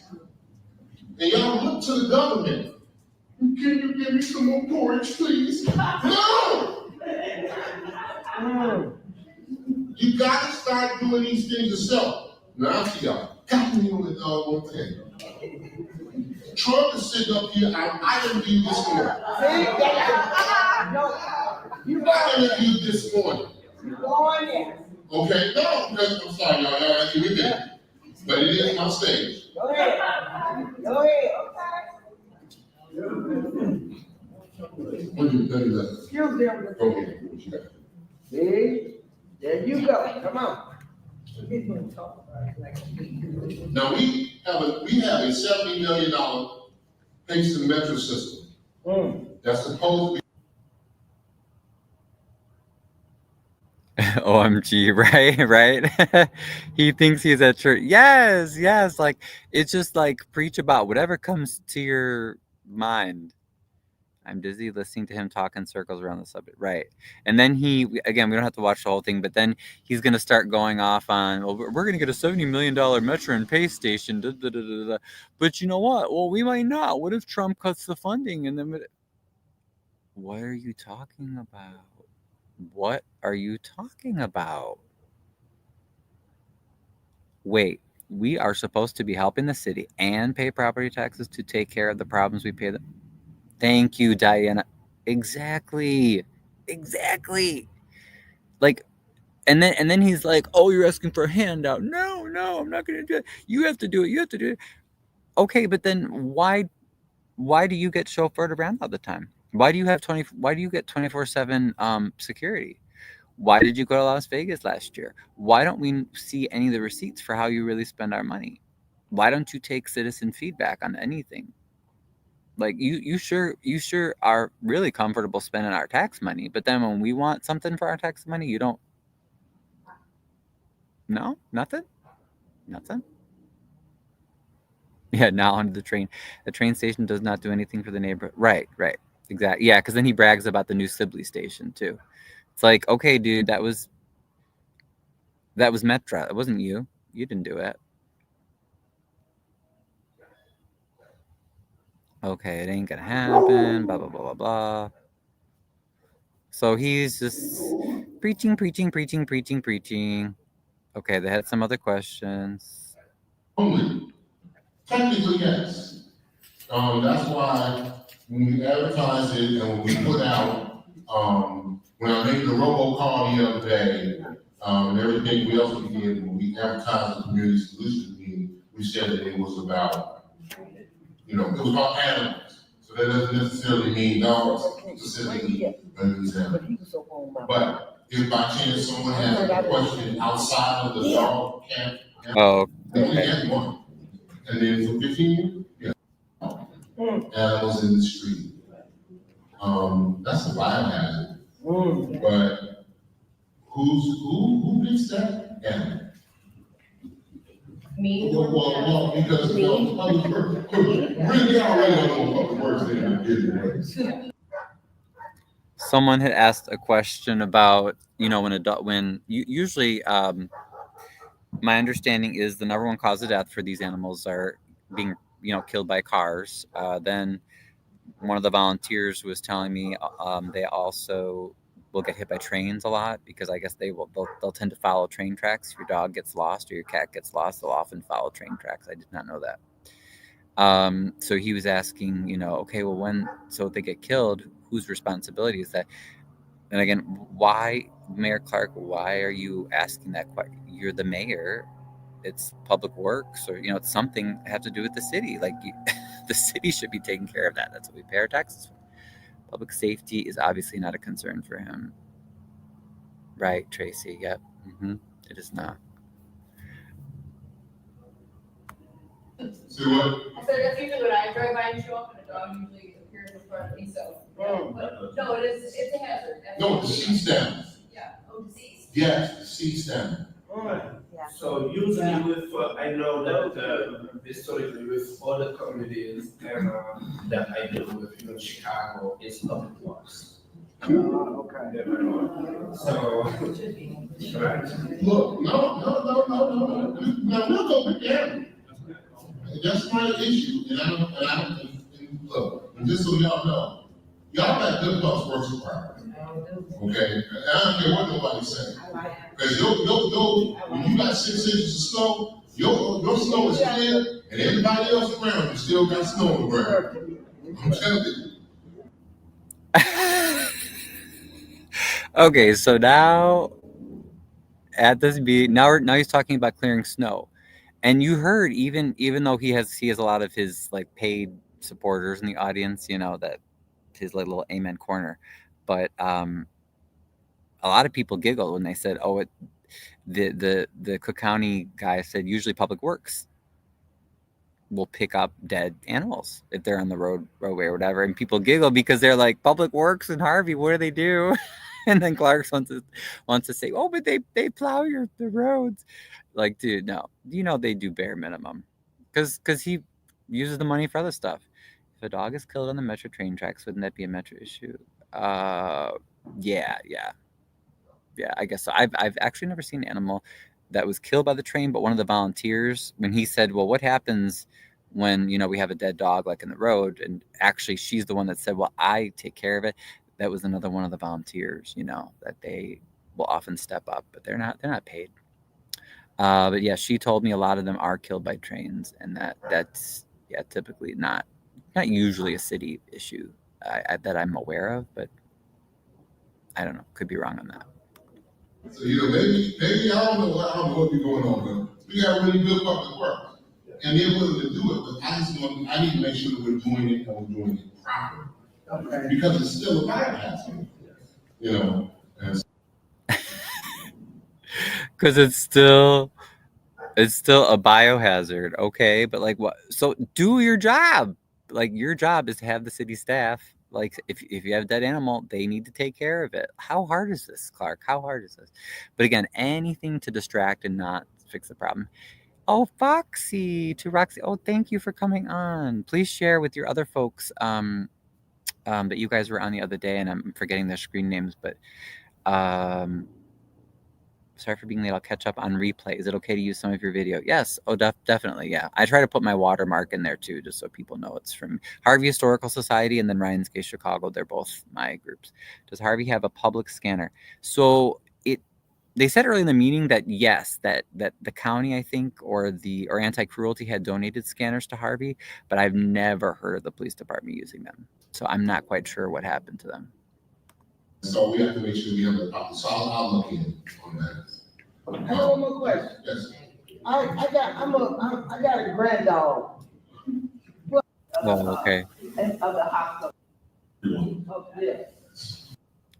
And that question was, she was asking, they have this requirement where they want people to register their dogs. But she said, if I like babysit a dog, do I have to register it? And they said no. Welcome. Scanner to do what? So if you have a pet, we highly recommend you get it microchipped. And if you can't afford to get to have the pet, you know, get a microchip put under their skin, they have a lot of free clinics that are offered throughout the year, and you can Google it, or I can help you find it if you or someone you know is interested in that. And then you have to register the microchip so that if they scan it with the scanner, it will give your information. So that way it makes it easier to reunite lost animals with their owners. Yeah, it's actually pretty cool. It's a pretty cool system. So, yep. I think that was about it. Okay, then they give the number again. I think we need to go and give thanks. Oh, Lord Jesus. Oh, Lord Jesus. Who's ready for church? You ready for church one more time? Okay, hold on. Let's go. Take us out this meeting as we came in this meeting. All right. And that's one of the Clark supporters. Oh, yes, Minion with an opinion. Yes, come on, Minion. Because with opinion. When we come to you, you allow us to come to the throne. You heal us, oh Lord. You take our burdens on. And we know that if we put them at the feet of the throne, that you will see them, you will hear them, and you will answer, oh God. We came to you before this meeting started, and we asked you to bring your spirit here, Lord. and to bless this meeting to give us not only an ability to address the problem, but to try to come with solutions. And we praise you and glorify you, Lord God. We magnify your name because we know that through you, only this has happened. And we thank you so much. And we ask that as we leave, you will provide traveling grace for the people who are leaving. And that you will continue to guide us and guard us throughout the week. Okay, I'm sorry. I just can't listen to anymore. But I just wanted to at least show that, you know, this is very very common. Have you noticed? You saw it in Dalton. You probably see it in other places that charlatan politicians, they love to be very spiritual. That was a question from one of our Facebook followers. Oh, okay. Wait, what was the question, Crook? Did I miss it? Oh, does Harvey have a public scanner? Yes. Yeah, that was an excellent question. But yes, so supposedly they do, but I have not heard of them actually using it, unfortunately. But they were also, the Harvey police were also given kennels, so they should be able to hold, they can hold animals for a day or two. So the procedure, again, before we're gonna leave this video, I don't want to spend too much time on it. I apologize. I hope it wasn't boring for you guys. Darkest practicing for Side Hustle Church. He's a televangelist. Hallelujah, Jesus. Just give me that money. Pay those taxes, people. You just sit down and you pray. Don't say anything. Hallelujah. Don't you ask any questions. Don't you ask any questions about where that money's going. You just trust the Holy Spirit, okay? Does he pray for the healing? Does he pray for healing for the dog victim at least, or just be blasphemous? Yeah, I don't. Actually, it's a good point. I don't know. I didn't notice that he did, but he definitely said that the victim needed healing, or needed prayer. So before we move on, just procedure again. If you have a dog, or if you see a stray animal, whatever, call 911 or call the Harvey Police non-emergency number. Harvey Police are this is the problem. Now they say we're going to have 2 new animal control officers. But the problem is typically Harvey does not do this part. Harvey Police, they must contact the county to ask the county to come out and assist, because the city of Harvey, Mayor Clark, has not paid its bills at the local shelter for years. So the county is saying they will help us, but the city of Harvey must do that. I have tried that and been frustrated, and I called one of the volunteer ladies, and I said, but can't I just call the county? Now, eventually, she used her connections, and we got the county to come out to help a dog that I found right in the back of, behind my house in the alley. We couldn't get, and this is very common, we couldn't get Harvey to send the darn form over, do whatever they have to do just to get the Cook County to come out. And typically, county will not respond. You cannot call Cook County Animal Control directly. They want it to go through Harvey Police. So you see the problem here, right? You see the problem? So if the police and Clark are so inept that they can't do this simple step, that is the holdup, because county is already offering to help us. I mean, we can't ask for anything more. So I just wanted to let people know that. All right, any other questions on that? Otherwise, I'm going to move on. I want to go to the library one because it's shorter, it's faster, it should be kind of more bing, bang, boom, zoom, enjoyable for you guys. I think you'll like it. Let's see. Oh, yeah. So we had a library board meeting on, oh, I'm sorry. I didn't check to see if anybody else had any other questions. No? Okay. So again, if you see any strays in Harvey, call police, 911 or non-emergency. Harvey police are supposed to reach out to Cook County, and they will have some sort of a plan to get that animal. Now, if you find that that's not happening, please contact me so that we can record all those times that Harvey police are not doing their job, and then we can have data on that as well. So we had a Harvey Library meeting on Tuesday morning.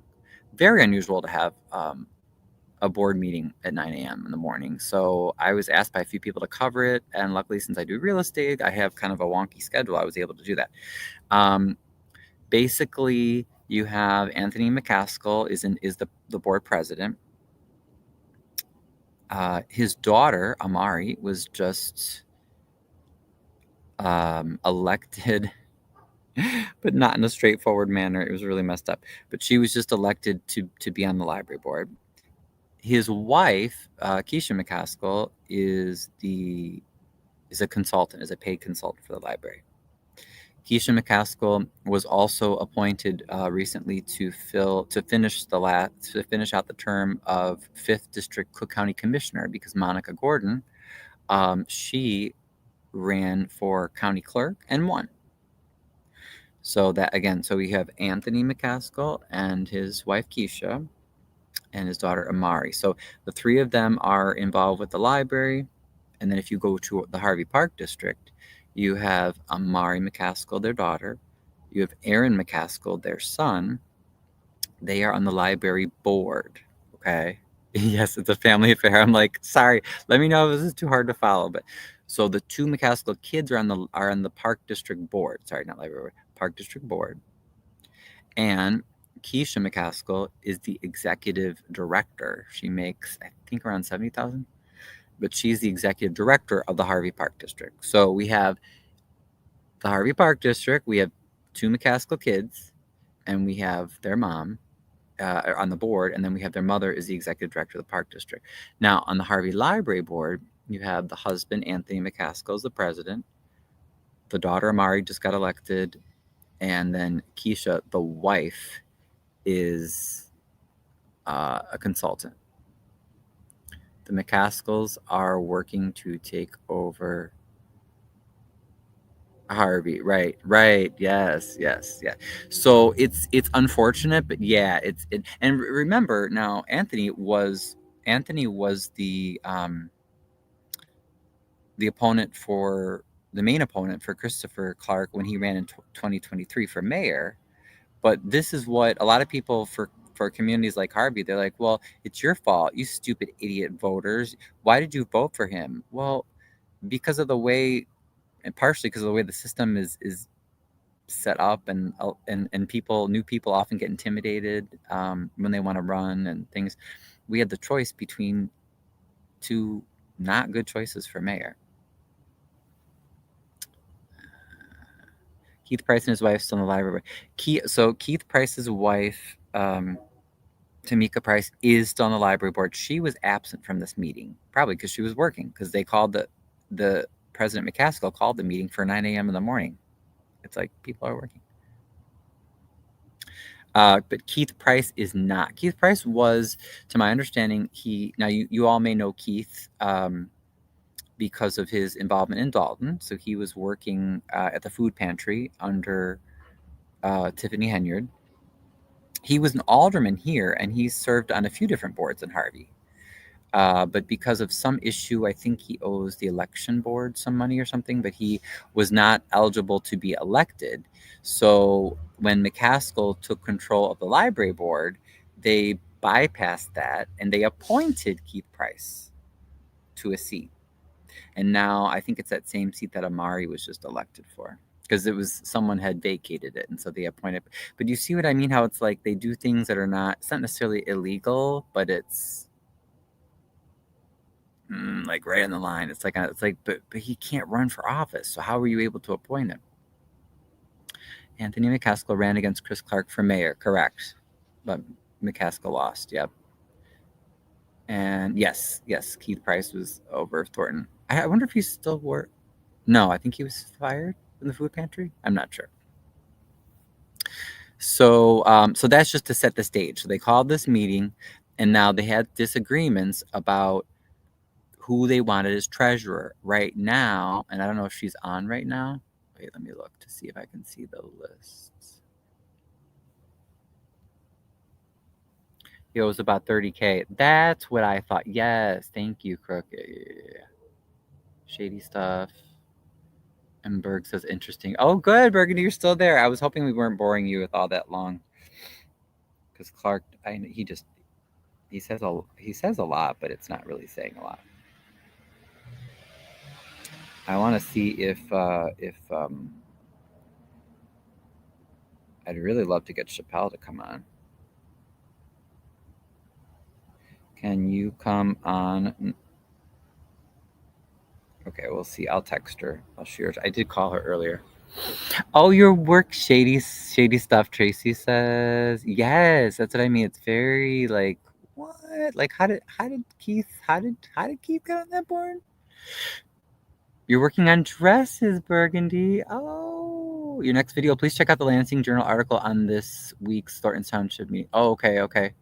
Didn't Mrs. Price just resign from the treasurer's position? No. Oh, see, very good. So you kept up with that. On this week's Lansing. Oh, Lansing. Yeah. Journal article on this week's Thornton Township meeting. Yeah, I would be interested in hearing that. So no, I forget what Tamika Price's position was, but she was not treasurer. It was Chappelle Hooks. So, and Chappelle, she's a heart, she lives in Harvey and goes to a lot of the meetings. So you guys may have seen her. See, I thought she did and stayed a trustee. Yeah, I like I said, I forget her position on the board, but she was not treasurer. Chappelle Hooks was. So in the meeting, the McCaskells and McCaskill and his supporters were trying to get their let's see, I think Felicia Johnson appointed as treasurer to take over the position from Chappelle Hooks, but then other people were supporting Chappelle Hooks. They had a vote. Oh yeah. I forget what Tamika's position is, but she's still on the board.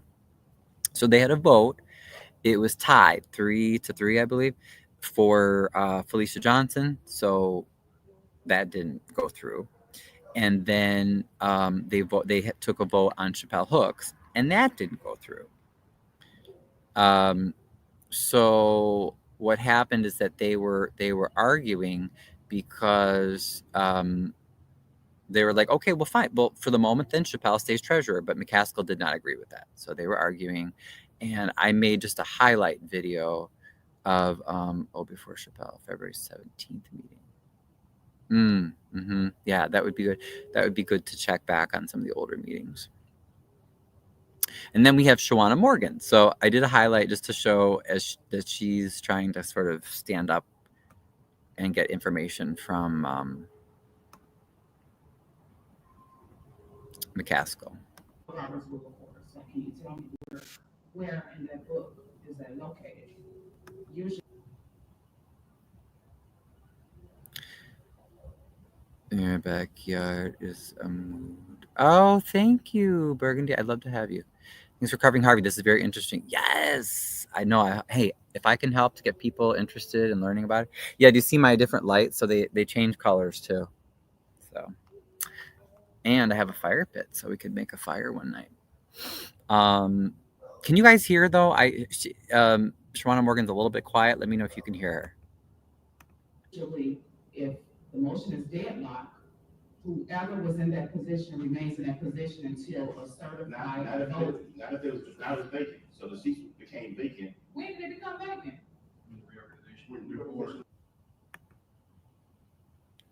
Can you guys hear?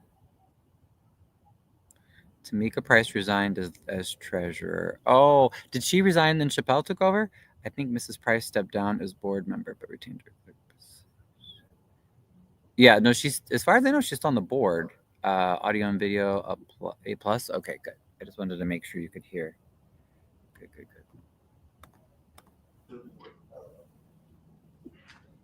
So we reorganized the board illegally back in November when you became the president.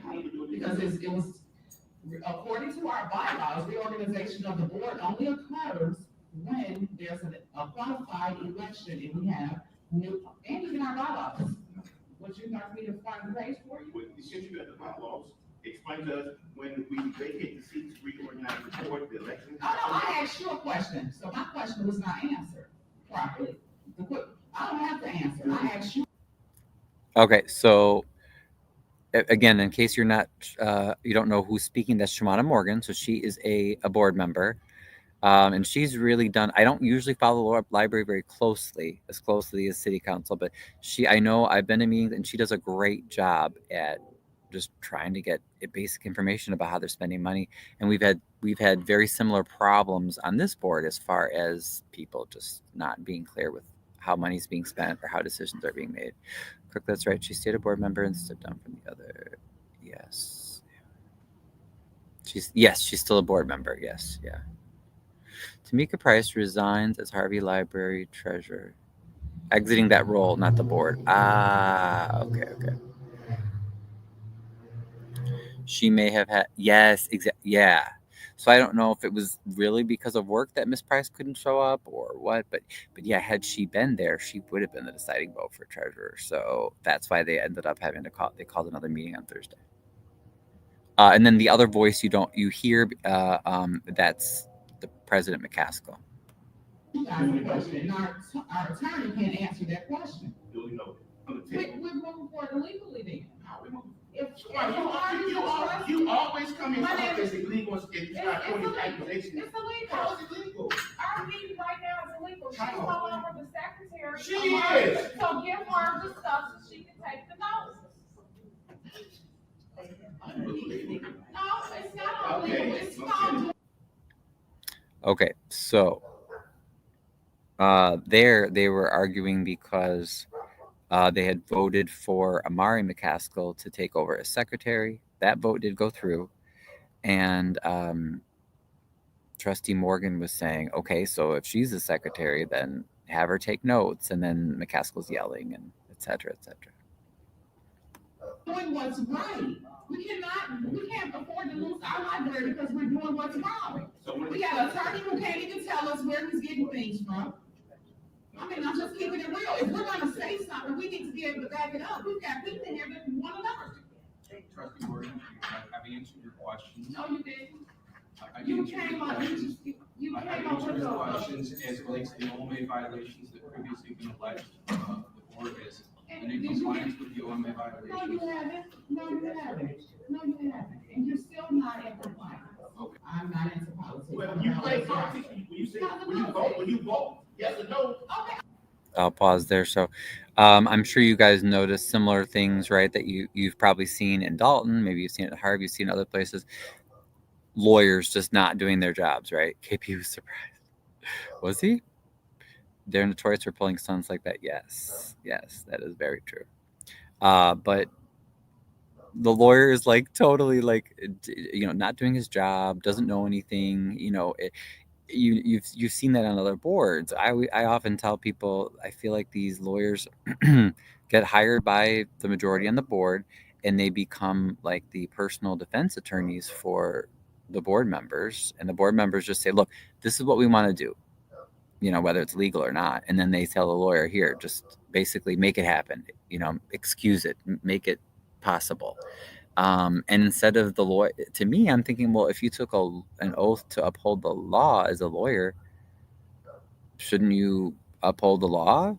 But no, most of them, they take the money and they will do whatever they can to sort of make it legal, or if not, to hide things, and just, you saw that in Dalton.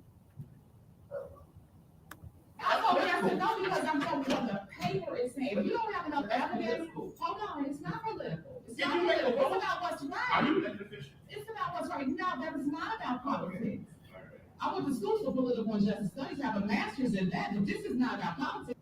Oh, did you see? She took him to school. Did you see that? He said, I have a master's in that. This is not about politics.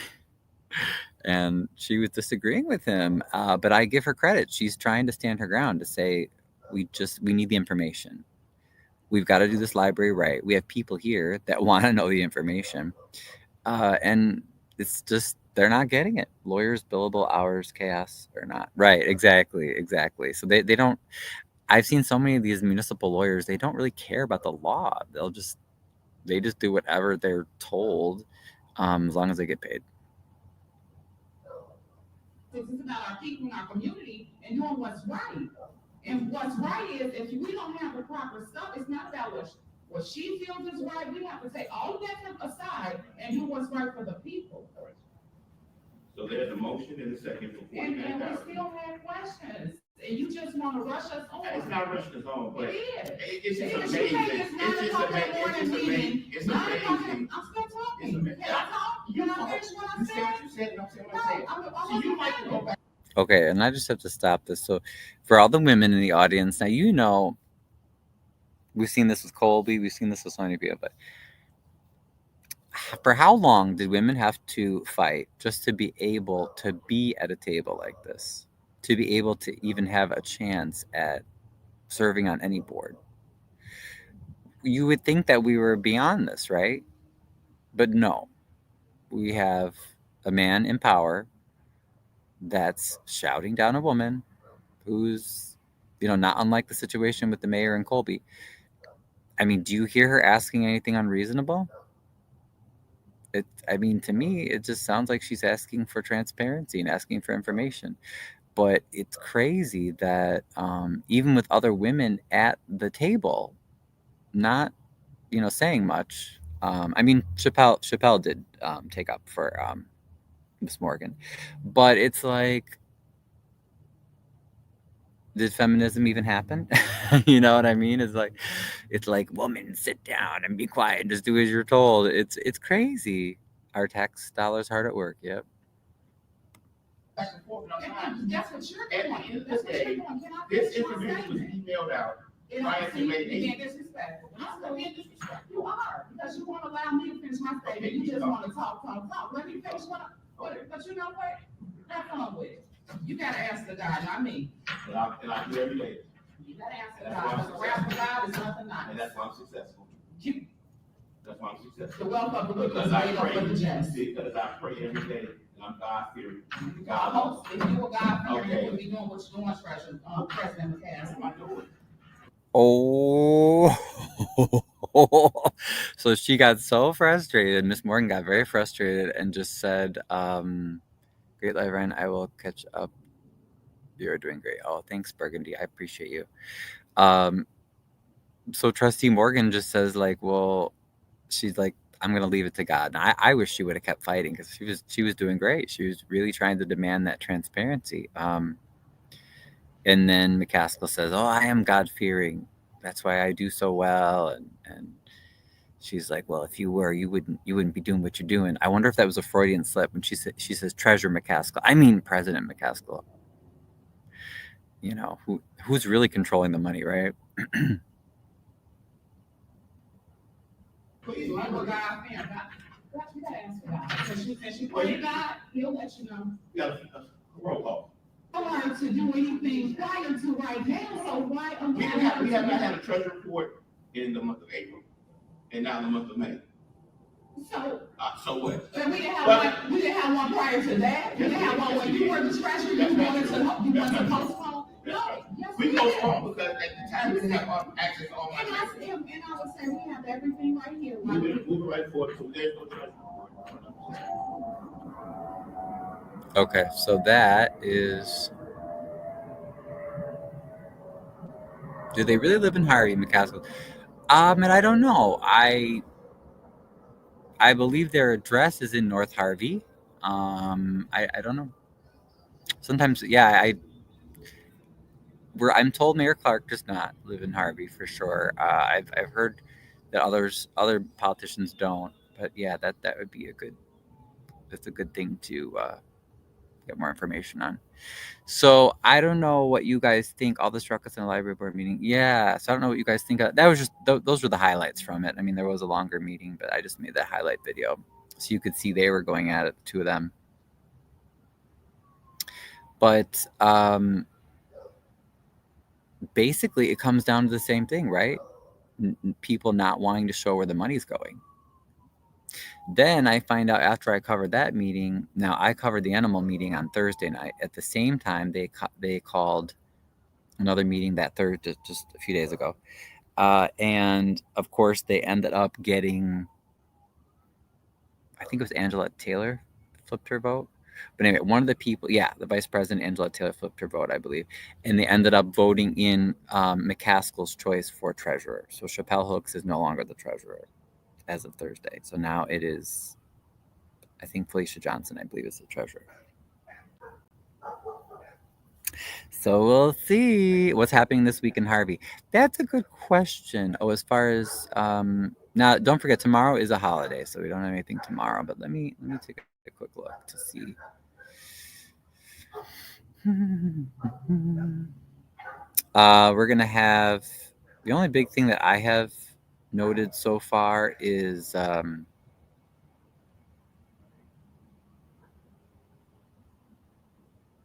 housing court. Housing court is on Wednesday. Yeah. So anyway, yeah, that's a little bit of the library board meeting. Man, this meeting is so dysfunctional, right? Right. I don't know if you guys wanted to see more of that. If not, I wanted to show you a little bit of what I saw when I went to pick up a paper at the city hall earlier this week. Well, wait. Let me see if I can find a little bit of Chappelle Hooks talking at that. Audience participation. We don't have a treasure. Say something, we need to be able to back it. Like have insurance for our vendors and things like that. After the meeting, to amend, two is wrong. No, we make sure they. I have a question. Chair line. And I would say. Turns out. And then as. Oh. Yes. No wonder Harvey Animal Control is important to Clark. He doesn't live there. Right, exactly. He doesn't care. Where he lives, the animals are taken care of. As far as, he's concerned, we can all be bit and die as long as he keeps getting paid. But I wanted to point something out. So if you notice in the audience here, there's the woman on the end closest to the camera, and then the woman to her left. So that's Keisha McCaskill. So she is Anthony McCaskill, the board president's wife. And she also is a paid consultant for the library. Again, I don't know why. It's certainly some acts of nepotism. It doesn't look very good. Then their daughter's also on the board. Oh, and then did I tell you guys how? Okay, so that opening that their daughter Amari McCaskill took originally, Keisha had gotten all the signatures and everything to get on the ballot. So if it had gone according to their original plan, there would have been husband and wife on the library board. And remember, Keisha was still consultant. Now, maybe it's because she got the Cook County commissioner appointment or whatever, but she dropped out. We don't know why exactly, but she dropped out at the last minute, and they made sure that their daughter Amari filed as a write-in candidate for the board position at the last minute. So therefore, I mean, no one else, right? Because no one else was running against Keisha, but especially if Keisha's a well-known figure, that would probably explain, okay, well, maybe that's why no one wanted to run against her. But then they did that switcheroo at the last minute. You see how they're so tricky like that? So she drops out the last minute, and then they put their daughter in as a write-in. So it's just very crazy. But she's right in the audience. And to address that question, now the lady in the so the lady in the blue, she's on the East Hazelcrest Library Board, which is a town that's right next to Harvey. And I was glad she came, and she was she spoke out during the meeting. She's like, board, you're not doing things correctly. She did. She told them. But what was interesting is I thought, I heard Keisha asking Maureen Forte is her name, asking Maureen or something about like what her husband had done during the meeting. And I was like, are they not on the same page? Do you think that they really aren't agreeing? Because I know, yes, just because you're married doesn't mean necessarily you agree. But then I'm also like, is it just like a pretend show? Like, because they already talked with their kids and everything, and they already knew what they wanted to do before. But then she came and pretended not to know what the husband was doing. But that was really weird. I was like, why is she asking? Like about what her husband's doing. So I don't know. I don't know what you guys think, if you have a theory about that, but yeah, so literally, they have all three family members there. One's in the audience and two are on the board. One library? Only one. Yeah, only one public library in Harvey. You shouldn't be at the president sitting up there tap on your head. Come on now. We fight too hard to get in our position, so we gotta come correct. You never know who's gonna get with me and give a videotape and stuff. But this young lady, she has all the correct information. That attorney needs to know. He's collecting the check. And I love Maureen. You may not always agree with her, but she's right. She said, that attorney, he's got to go. He's just collecting the check. So why doesn't he go? Well, I'm assuming McCaskill has a majority on the board, and they want him in there to just do whatever they say. What?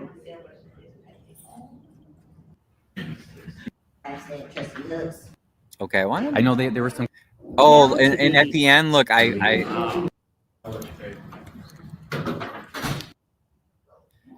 at the end, why do they need a library consultant if there's only one library? Good question. Why are we paying any consultants, right? Doesn't look good on the McCaskills. At the end, I did try to ask the lawyer a question, so you can see he didn't say much. Do you have any comments? Do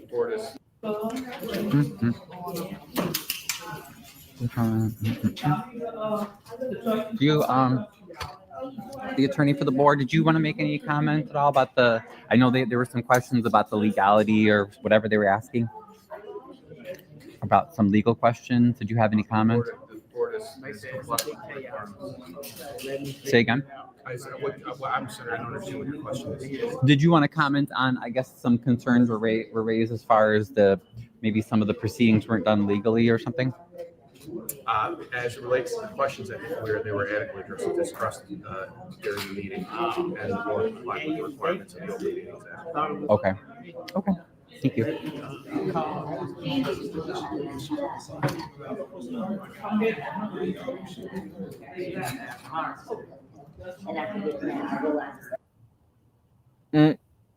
Have you seen any budgets for the library? No, never. And that's one of the problems. So the lawyer had nothing to say. Nothing. You know, just doing it out for benefit of the community. So that was really the main reason. What does it feel like working with your father? All right, so this is their daughter, Amari, and the reporter's asking her, what does it feel like working with your father? It's pretty cool. It's pretty inspirational. I really don't see him as my father on the board. When I come to this board, it's really just about the community. So I don't really see him as that. I see him as a board member. Thank you. Have a good day. It's your right. No, and so it came to Chappelle to be voted in, and it was 3-3. And so now the president said, well, we're going to vacate that seat. But according to some laws in the law, since she's incumbent, she should still remain the treasurer. Until we get that fourth vote. Until you get the fourth vote. And so since that seat was vacated, then he wanted her to give a report, but she's not the treasurer. She should not give any reports. Period. And then you have so much nepotism on this board. You got the president, you got the president's daughter on the board. And was she just appointed today?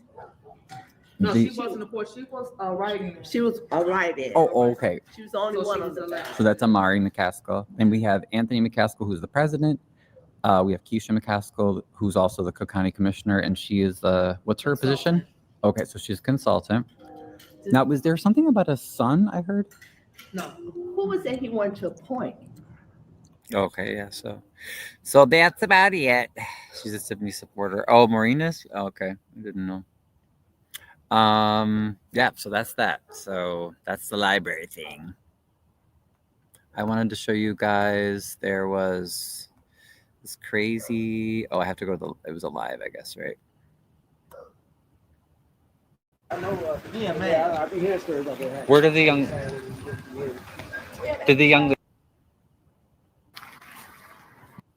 Wow. Like, all right, so then, yes, the sun is on the Park District, exactly.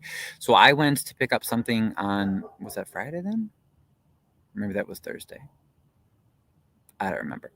But I went to pick up something this week at Harvey City Hall, and I was like, is there a Beyonce concert? There were cars everywhere. People couldn't find parking. Well, I stayed and took some footage, and I was trying to tell people to make sure to appeal because it's traffic court. This man, Mayor Clark, and his goons, they're scamming to get as much ticket money out of everybody possible. It's crazy. So watch some of the footage of this and see what you think.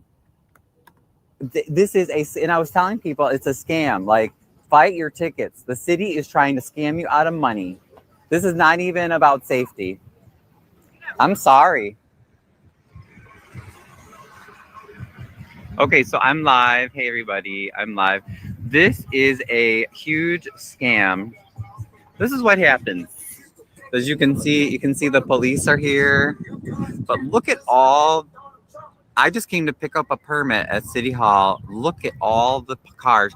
This is crazy parking. People cannot even find the room to park. Apparently, I said, what's going on? There are lines all over. It's like overflow.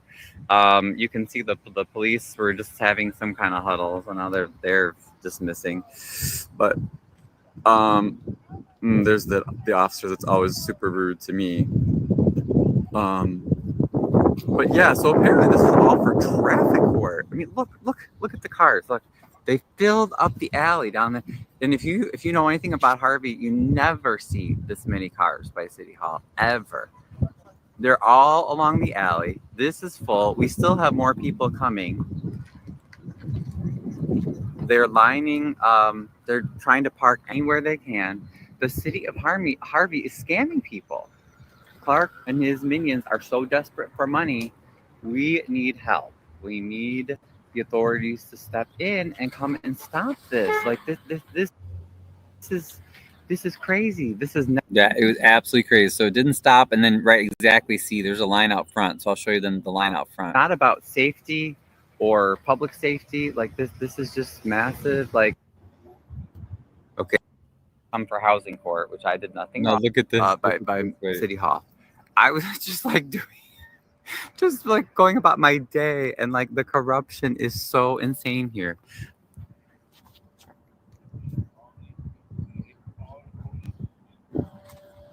Okay, sorry, I was just trying to share this so more people could see it. Sorry, I was just trying to share this so more people could see it. Did I zoom out? I think I'm zoomed out. Yeah. So anyway, I met Harvey City Hall. This is insanity. Look at this is all for traffic court. This is a scam. The city is trying to steal money from people. This is absolute insanity. Is this all for traffic court? I'm just curious. Okay, because I'm getting this on Facebook Live. I think this is all a scam. I'm hoping that everybody appeals their ticket. Can you believe that? I am confused why they are giving out tickets. Well, and see, I knew because, I get a pile. Just the past 2 weeks, I got a fresh pile of tickets from the city because they do this, even though I've done nothing wrong. They try to shut people up, and they're trying to get money from people. So I was like, well, I know it's not housing court because I have bogus tickets to fight. But that's what I was wondering, like, what is it? Sure enough, it's traffic court. There's a line of people. And they were telling me, like, there's this one guy who was like, oh, yeah, I drove for 2 blocks without covering something with a tarp, and I got a $500 ticket. Like, it's crazy. I have been falsely ticketed. I have a whole pile of tickets. I have to come for housing court, which I did nothing wrong, but because they are desperate for cash.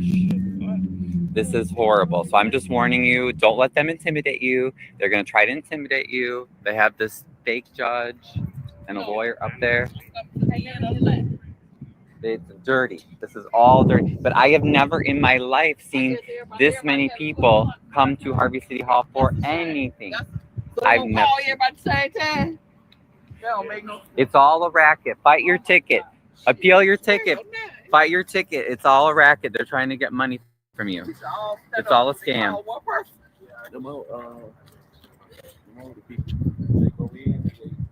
I don't know, but it's all a scam. I'm telling you, in my view, I just came to pick up a permit, and I said, what in the hell? I've never seen this in my life. They're trying to get money. They're trying to steal money from you. That's what I said. Fight it and go to Markham. Fight it and go to Markham. You'll never get a fair hearing here. You won't? No, never. This judge is he's a fake judge. He works for the mayor. Fight it. Go to Markham. Do not pay the money. Fight it, go to Markham. So you saw, I was like, I'm not a lawyer. I was walking up and down the line telling people, I'm like, oh Lord, the police are probably going to try to arrest me any minute. I had my body cam on though. Thank you, Conscious, and whoever donated, for my body cam. So that helped. Plus I was live. So I thought, okay, good. At least somebody knows I'm here. But I told him I'm not a lawyer. I can't give you legal advice, but I just know from experience, like they have this magistrate or whatever you call them at this Harvey kangaroo court. It's not even like a real court, but their job, they work for the mayor. Their job and the little prosecutor, like what kind of? It's just like the fake jobs. I feel like their job is just to get money from people. So as I was telling people that, I'm like, you're an ATM. You're a cash machine. You're not a person. They just see dollar signs. And like many of you realize, like, that's a lot of tickets for a town, 19,000 people. Exactly. Like, what in the hell? Now, Crook, your county was, don't they handle traffic down at Markham? Oh, yeah. And this is crazy because I barely see any police. Exactly. Like, when do they even have the time to ticket all these people? Like, we don't even have enough police on the street to do this. So, I warned people. I was like, guys, please come out to the meetings. So last year it was like summer or fall. And what they did is they voted, the Clark pushed through city council with his 4 out. Because remember, we got 6 aldermen. So he has 4, unfortunately, control 4 on the board right now, or in the council. No, they must do while you are sleeping, right? There's some kind of scam. But last year they increased fines for everything, like way high for all sorts of things, and they also voted to move a lot of the things that normally are heard at circuit court in Markham. They moved those different types of offenses to be held at Harvey. And I said, guys, why would he do this? Think about it. They are hard up for cash. He wants cash. Clark and his buddies want cash. Why would you increase the fees, and the fines like by enormous proportions, and then move all these different types of things that are usually heard at Markham to the local court, unless you're setting up a system where you're gonna hand out so many tickets, expensive tickets, and you're gonna stack the deck. So you're gonna make it hard on people. And this is why I want people to know, you're not gonna get a fair hearing in there. They don't care. They want your money. You are a cash station. You're an ATM. You're a walking dollar sign. That's right. Contest it and take it to Mark. Right. That's what I said. I'm not a lawyer, but look, just know you are not gonna get a fair hearing in there. That's what I tell everybody. Look at this is crazy. Look at this. This is insane. Apparently so. So I had to go on Facebook Live because I have to show people, like, this is unbelievable. Do you see? Oh, look, they can't even find parking. That's what I said. This is crazy. They say at 12 o'clock. This is absolutely insane. I've never seen this in my life. And this is all like what? Parking tickets, random car stuff? I believe. Stuff to deal with cars, though, right? Yeah, it's all trash. I didn't park my load. And how much? $500. See? Oh my God. Jimmy! This is insane. And once they figure out I'm out here, I'm sure they'll try to arrest me or chase me away. But you guys have to know they're trying to scam you. This is horrible. Arrested. She's been come out to City Hall because last year Clark and his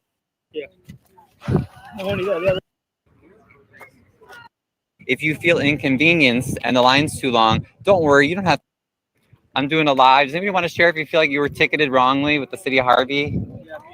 Okay, because this is insane. QR code last time, QR code. Wait, what are they? Can you show what they're handing you? What is this flyer? So what happened? Oh, What's this flyer that the gentleman's handing out? so we can just pay for the tickets. Not only that. Okay, I'm curious. So, in other words, they're saying if you feel inconvenienced and the line's too long, don't worry. You don't have to talk to a judge to maybe get out of it. Just pay and you can go home. Yeah. Not only that. Did you hear that? Did you hear that? Okay, so they're going to tax and fee us out of our homes. Exactly. Thank you, Ryan, for sharing. Yep. So beware. This scam may be coming to a town near you. I don't know. Maybe has anybody seen this where they live, or other towns or jurisdictions? But it was crazy. So they purposefully planned this. So they gave out all these tickets. And like I said, you don't get a fair hearing there, and people. City Hall was absolutely full of people. So people are frustrated, right? Now, luckily, the weather was fairly pleasant that day, but still, you see little kids. People have lives. They're trying to work 2 or 3 jobs just to survive, okay? Because that's how, the economy is nowadays, right? Because greedy rich people want to hoard all the resources, and these politicians are part of the problem. So they planned it. So you're frustrated. You're stuck in line. Well, the officer passes out the little flyer. Well, here you go. Use the QR code. Just pay your fine and you can go. I mean, they're taking people. That's why I was like, please, contest it. Go to Markham if you have to, but don't just pay, because then they're going to keep doing this over and over again. This is obviously a scam. It's so a scam. Right. You see people have their heads turned because they don't want to get involved or be seen by public officials talking. People are afraid of it. Right, exactly. And I did have a few people that were, I didn't go out of my way to try to show them if they were like, oh, I don't want to be on camera. But when I was, and I didn't post this video yet, but I took a video before I left City Hall. I was actually inside and the police officer tried to get me to leave. And she said, oh, you can't be in here. You can't film in here. And I said, excuse me? I said, there's no expectation of privacy here. We are in public, and this is a public building that taxpayers pay for. It's City Hall. I'm in the open part of City Hall. There's no expectation of privacy here. So these cops, they literally just tell you things that are outright lies, And then there was one lady in there who's like, oh, don't show me. I'm like, so I didn't try to, but I'm like, it's public. And I said, don't be ashamed. Show your faces, because most likely you probably didn't do anything wrong. You should be irate and you should be speaking. I said, you all should be on Facebook Live right now. You should all be on YouTube Live. Get videos of this and shame the what out of them, because, how dare we let our politicians do this to us? Exactly. What a grift, Wyoming. Like you said, what a grift. Yep. They already charged $2,000 because they took my car, the toy, for me to release the car. It was $2,000 just for having the lights off. That was only my issue, and not having my license with me. They took $2,000 and now they're expecting $400 more. Oh my God. No, thank you for sharing. Okay. So for a small offense, he said they towed his car. And then that's also one of the fees. I warn people, come out to meetings and speak up. Stop being quiet. Your silence will not protect you. But I warned people last year this would happen. I said, please, please, please speak up. They've jacked up the towing fees like crazy. So it was a small offense, he says. They towed his car. He had to pay $2,000 to get the car. And the ticket, now they want to charge him $400. Okay. No, seriously, people need to know. They don't want this to get out, you guys. They know this is a scam. Does anybody else want to share their story on YouTube Live? I'm live right now. Anybody else feel like they were ticketed and they should not have been ticketed? Does anybody want to share their story right now? I'm live of why, if you were ticketed, you feel like you were falsely ticketed, or if you are getting charged too much. The city does not want people to know that they're doing this, but I think this is all a big scam. So if anybody wants to share, do you want to share your something, your story, or as far as if you feel like you were wrongly ticketed? Yeah, I was in a car accident. I got hit, and I was in Harvey, and it was a bad accident. You know what I'm saying? The airbags knocked me out from the impact of the accident. The whole driver's side of my Cadillac was totaled. You know what I'm saying? The whole entire driver's side. Wow. Ambulance pull up. They pulled me, and they rushed me. They forced me to go to the hospital. Rushed me to the hospital. Next day, I get out the hospital and I got a ticket for no insurance. The whole time I got insurance. Nobody ever asked me for insurance. Really? Put it, I had no insurance. So now I'm stuck in this damn line. I got the proof on my phone and everything that I had insurance. And how much was the ticket? They just sent me 2 tickets in the mail. I think one of them was like $1,500, and I think another one was like $3,000 or something like that. That's why I want to know, and I want to get these testimonies. How y'all sending me tickets? Wow. Nobody ever even asked me. You got insurance? So at least $1,500 worth of tickets. I guess that's a penalty for getting caught driving without insurance. That's crazy high. But you're not. They're already beyond capacity. Hey, I'm covering. It's the latest scam in Harvey. So if anybody else wants to share their story, do you believe you were ticketed wrongly? I'm supposed to be at work. I just had to leave work. Okay, I want you to share. Good. No, thank you for sharing your story, sir. Yeah, I'm with the Harvey Historical Society, but I also cover a lot of Harvey political stuff. So, yeah. Anybody else? Do you feel that you were charged wrongly for this ticket? It appears that the mayor's out scamming people again. So yeah, did you want to? Yes, I did. Yes. I feel like I got wrongfully ticketed. Coming down 147th and Loomis.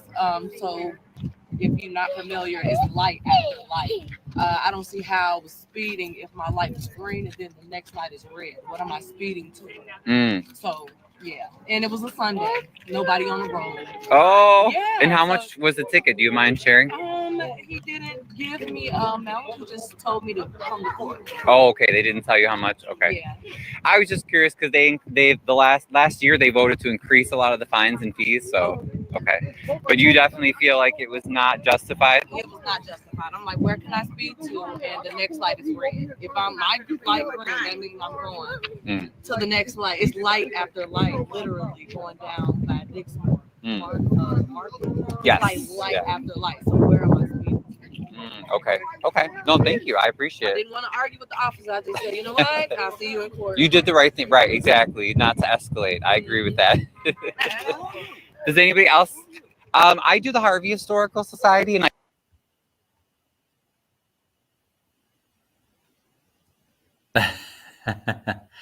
right? Yeah. I mean, and these are just everyday people. Some of them live in Harvey. A lot of them don't. I mean, I'm so embarrassed as a Harvey resident. That's like a horrible, a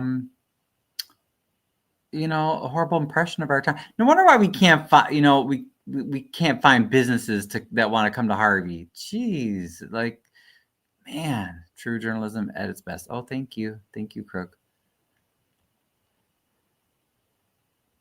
Unbelievable. I love this lady. Listen to this lady though, because you could tell she's like, I had a few people like, who are you? So I told her. I cover Harvey politics. So, right.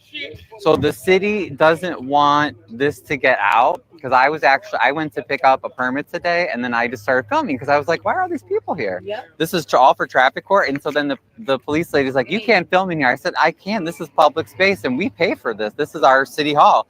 But they don't want people to know that they're extorting people for money. Right. They don't work 7 days a week. It's not even enough police. I have never right here to Harvey City Hall. That's a good point too, right? That's a very good point. Because we have staffing issues and we get. So that lady was saying the same thing that you said, Diana, where she said like they don't basically. It's like there aren't even enough police. So that was crazy, cray. these politicians. This is all a scam, people. There's another thing in quotes. This is the first time, la primera vez that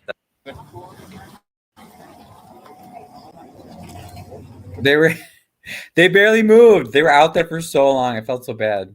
System with the government for nonprofits and let a nonprofit get involved. Owners and property owners, and those tickets are out of control. They're like $250, $500, $1,000 for small things, and those are small violations. So it wouldn't bother me as much if they actually took care of it, maybe, but I don't really see them doing anything with it. So that is my problem. Like there's no good use. So that's why, like, you need to get that property making taxes. What's happening? Can you tell us? So when you go in there, were they calling people up to the front like one at a time? Yeah. Okay. But for 80 people? No. Right. I don't blame you. I know it's horrible. So she said that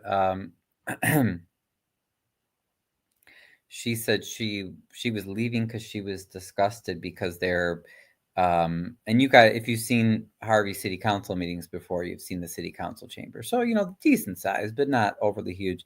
She said there were 80 people in there. And remember, all these people, they had been waiting, and they had lines coming from the back door and the front door. I was only in the front, but it was crazy. So she was just disgusted. She's like, it's full. I need to get a permit to do the other side of the fence, but I can imagine what the permit fee would be. Oh, yeah. They've increased almost every kind of fine and fee. We would have never heard of this if Ryan wasn't fun. Thank you. Yes, see, that's my goal. I'm like, please, yes, tell people, share the videos, let people know. And I'm going to try to do more shows because, yeah, and you could see like the more I was walking back and forth and talking and videoing, but just sharing so people could hear. So they know, I'm not some weirdo, or I'm not like trying to get them in trouble. People really started warming up. Ryan will get bilingual. Oh yeah, I was telling the one guy in Spanish, yes, with my limited Spanish. I was like, la primera vez that I've seen this. The first time I've seen this.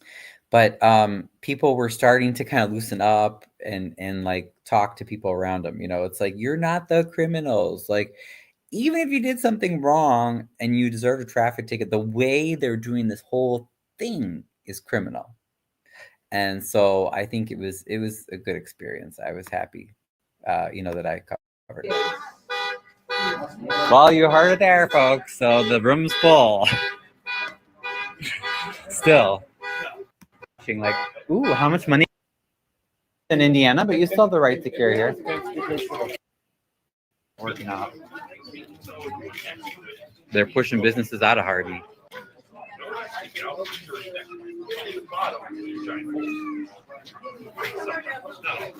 Harvey suck. Fuck.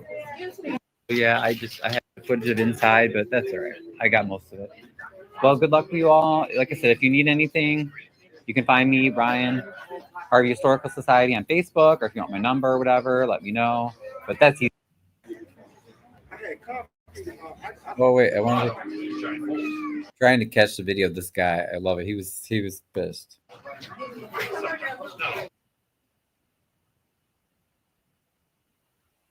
Well, oh, they continued? Oh, okay. Darn it. Come on. Working out. I'm going to get it where he can. They're pushing businesses out of Harvey.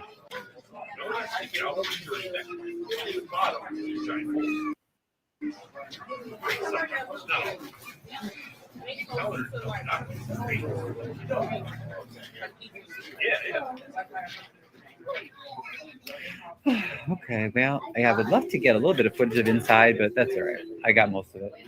Well, good luck to you all. Like I said, if you need anything, you can find me, Ryan, Harvey Historical Society. Harvey suck. Fuck.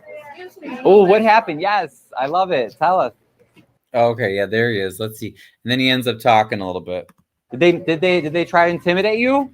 Were they really rude? Like, were they intimidating you, the lawyer and stuff?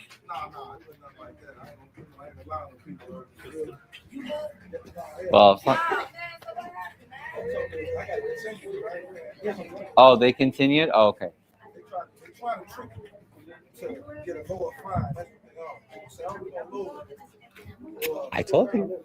I had to find they lowered it to 250. See? I got a what do you want to use? I had coffee. I had a dump truck. No, I got my paperwork at home though. Oh, okay. It's too late for the picture bar. Take them anyway. You can go to Markham to fight it too. They'll try to get out. Like, yeah, look at your date. No. I've been real court before. I know how it If you have to go to Markham to fight it. You know, if you.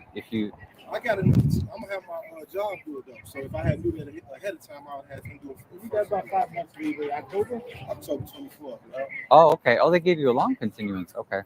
They trying to get people to pay this tag. That's what they on. They telling you. Okay, we tell us. They book you all in here. They know we're gonna get frustrated because a million motherfuckers. Does it still count on your record or something? No, they don't even count. No, they don't count. They just want the money. Yeah, they just want the bread. Listen, and every other township, a tarp ticket is $100. They $5. That's what she was saying. Thank you. In the ghetto, it's the hood. Thank you. Ain't no standing building. Exactly. See? Are you recording this? Yep. No, this is good. We're trying to expose the corruption. That's the only way that this is going to stop. Because he wants you all to pay up and shut up and go home. That's. So did you hear what he said? That was really funny. And he said like, this is the hood. He's basically saying, you know, and what else did he say? He said normally like a ticket for a tarp would be $100 and Harvey wants to charge $500. So I mean, and quite a few people came out and said this. It was crazy. Term limits. I could not find anything to say other. No, as far as I know, we had a term limit law that was passed, but then some of our state politicians, machine Democrats, they had a state law passed that overturned our term limit law. See how long this process took? I would say people were there for at least 2 hours. It was crazy. Claudia on Facebook is asking what day was this? Right. Yeah, let me look. Hold on. I'll look it up because I forget. That's the agenda. So that's why I'm out here today to tell you it's a scam, but you heard it from him. I told everybody that already, but he confirmed it.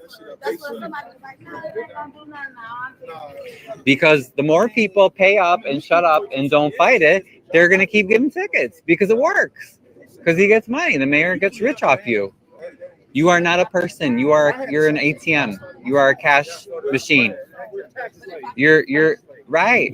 You're a dollar sign. I checked. It was Thursday. It was this past Thursday. He doesn't care. You could tell him any story. You could say, I didn't do this. It's not right. I have footage. I have photos. They're still going to try to get money out of you.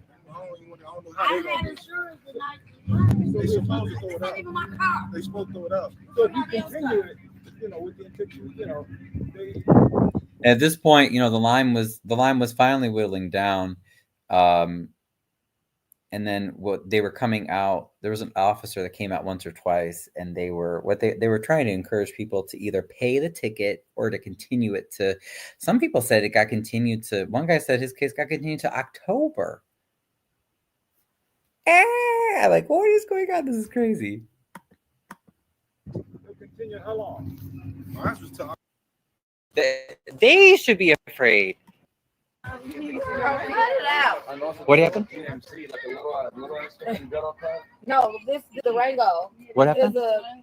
That's a new vehicle. Oh, yeah, like that. See the MP plate? That's a Harvey city car. The Harvey officers. Really? Girl, tell us the tea. Oh, no. We want to know. I want to know. No, Look. I know. Just look. Because she just came. Didn't she just come? Does she know? Does she know? Let's know her. Maybe she lives out here. I don't know. I do not trust these police. I know. They manhandled me. So this was, there was a young lady in line. She looked fairly young. And we were just wondering what was happening because one of the police officers was coming out, talking with her. Then they went to another car, which looked like an unmarked police car. And then she was talking to that person, and then came back, and then went in City Hall, and then came out. So that's why we were like, "Oh, what's going on?" It was really strange. Yeah, he's a detective. There's a detective, Muhammad. Yeah. But that was definitely. Oh. Yeah, there's a lot of shady stuff that goes on. Well,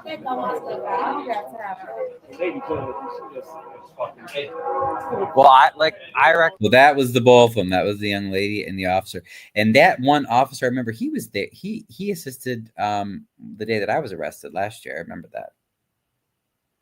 So we were like, what you doing walking with that young lady back and forth, back and forth, back and forth? I said I'm not a lawyer, but I was trying to bring attention and tell everybody.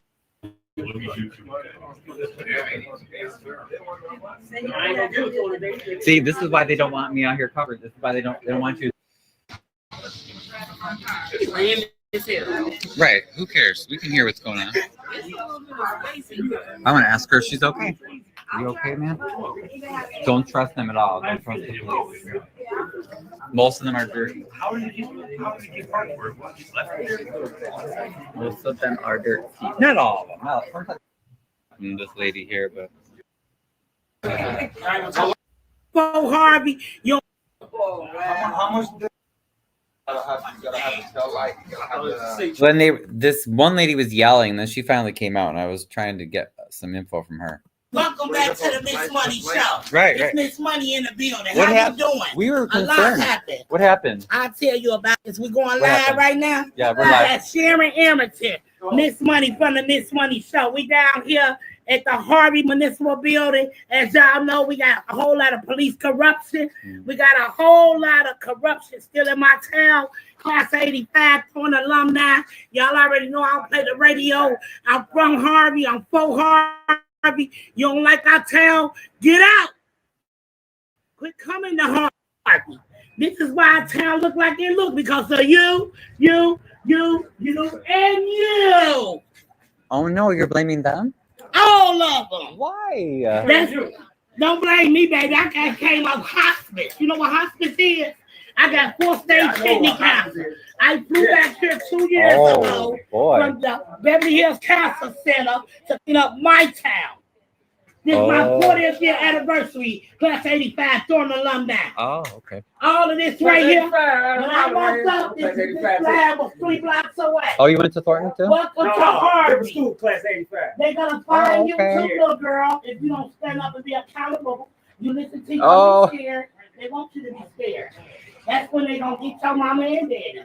So you got to stand up and protect them. My mother and father have been teaching. How did it go?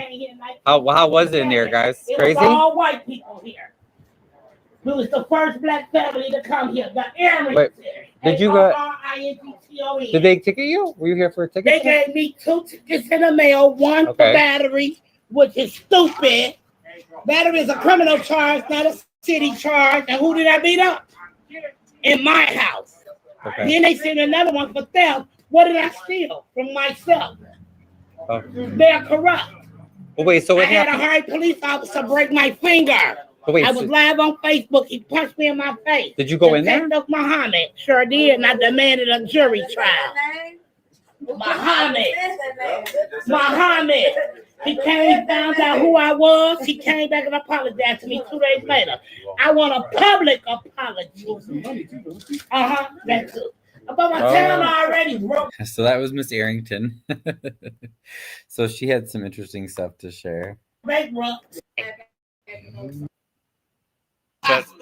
Really? And The water company hit my truck and done took my truck.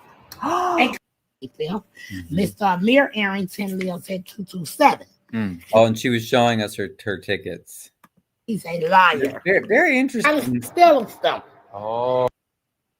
About thing. Then I went to go back to my car, but no, there's still people and they were still full. I was like, I have to go and do other stuff. It was sitting. A call was still full of people. There was no line outside, but inside it was still full. Okay.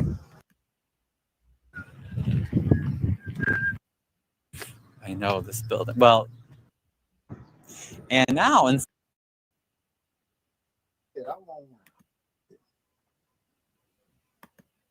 okay, yeah, and then I saw Live. Chappelle a little Hello. bit. And that was basically it. So anyway, that was crazy, guys. That was crazy. What else this past week? Yeah, that was the traffic court thing. Oh, I wanted to show you my tickets too. So this is what happens. Ugh. I haven't had time to edit the video and put it on yet, but this is what happens when you speak out in the city of Harvey. This is just from 2 weeks.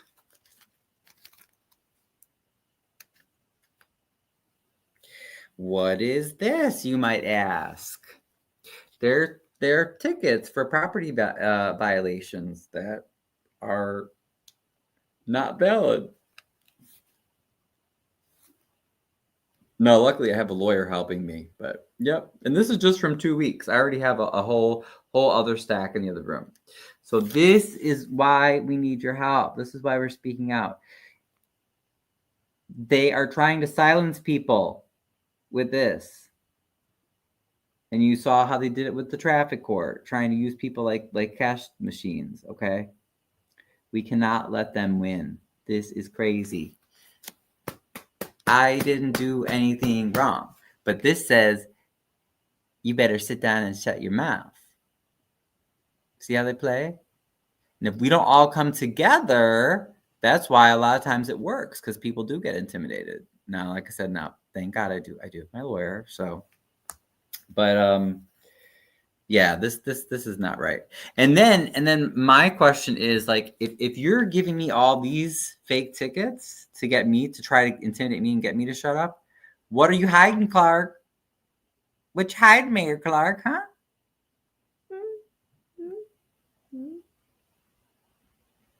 Alderman Rogers, Tyrone Rogers, Alderwoman Shirley Drewinski,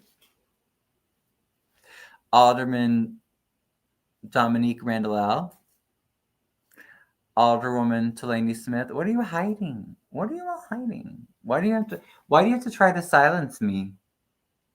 I don't deserve these. And by the way, there's $250 tickets in here, $500 tickets, $1,000 tickets. These are not cheap.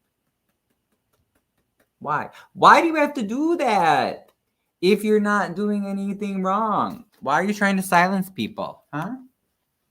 Why are you trying to silence people? So anyway, it's crazy. It's crazy. It is crazy. Let me see. Wait, Chappelle never got back to me. I was going to ask her if she wanted to share. There was also a fire. Wait, let me see if that was on my Facebook, though. I don't know if I posted that on Facebook. Boop, boop, boop, boop, boop. It covers that. It covered that. Let's see. Oh, let's see. Maybe I missed some shorts. Hold on.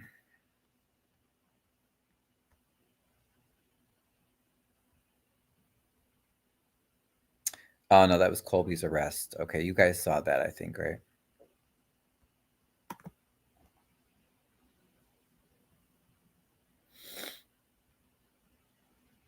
Oh, yeah, that's right. May 12th, he cleared the chambers again because people clapped. We watched the library board, the stuff about the dog, the mauling. Let me see where. You know what? Let me pull it up on Facebook. I wanted to show you. There was another big fire near actually Diana. Maybe you might have driven by it because it was on Sibley like yesterday morning, I want to say. But hold on, I'm going to go to the Harvey Historical Society page right now and I'll find it.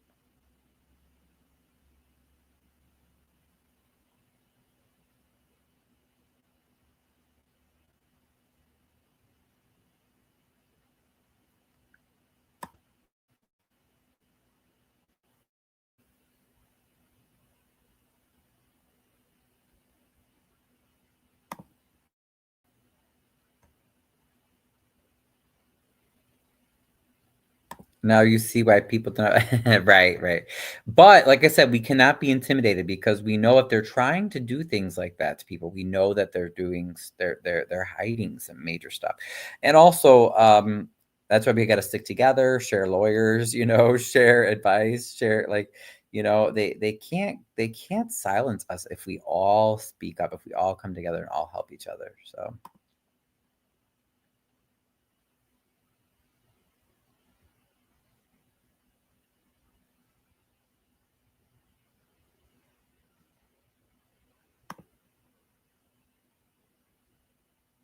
Okay, you guys can see this now. So this was a screenshot from the fire that happened yesterday. I think it was yesterday morning near 147th and Hoyne. Look at this.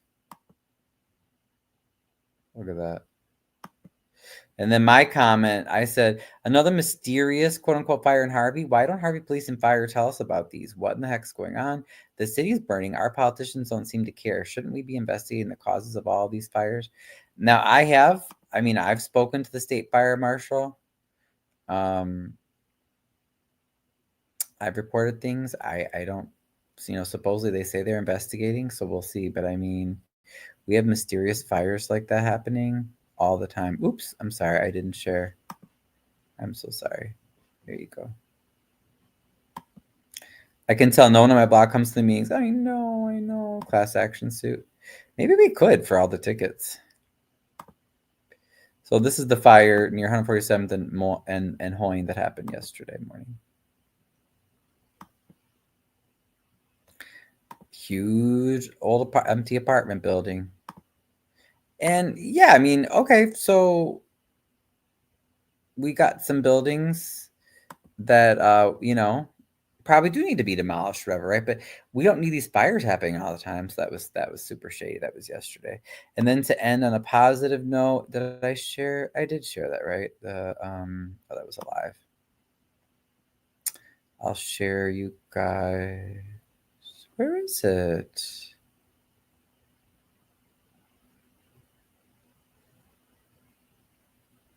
Why didn't it show up? Wait.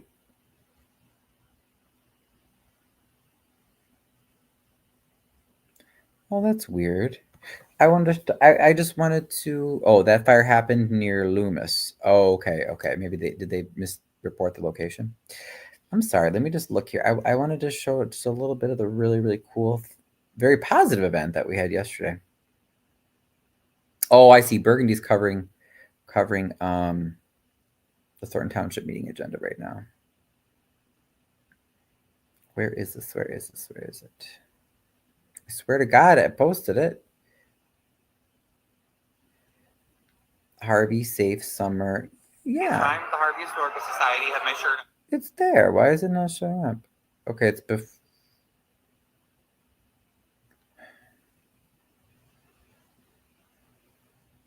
Sorry, guys. I'm just trying to look to see why I can't find this video. So, what are you all up to tonight, though? How was your weekend?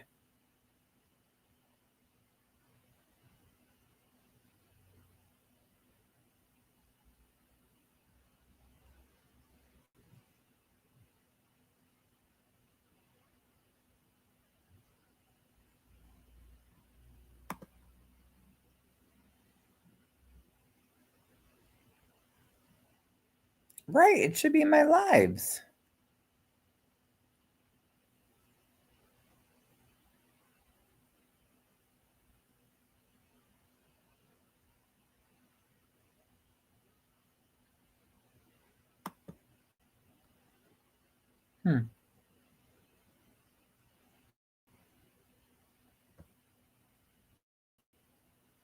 Stay in the house. Sometimes that's the best thing, Truly.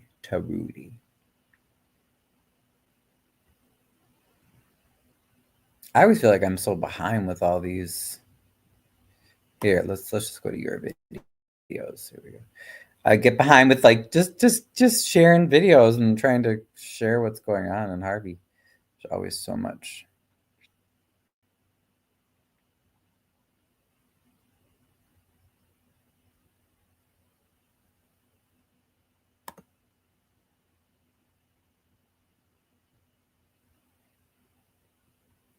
Oh, there it goes. See, it shows up there.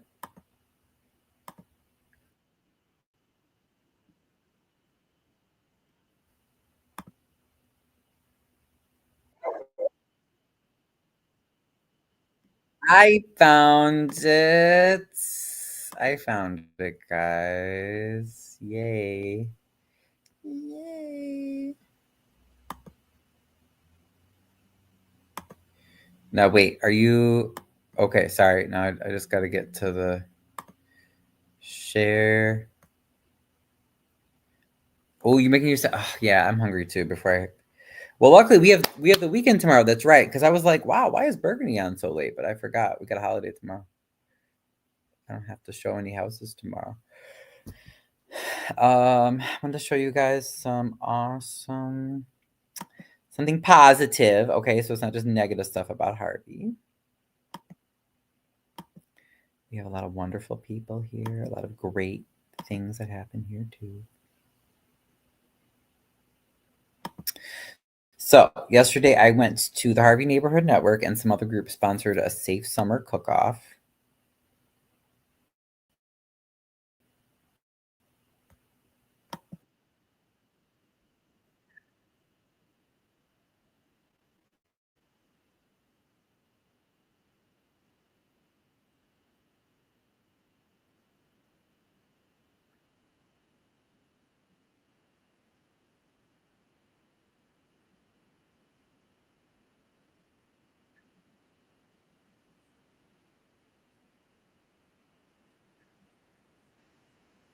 She was a local. She has some vegan stuff. I ended up talking to her later too.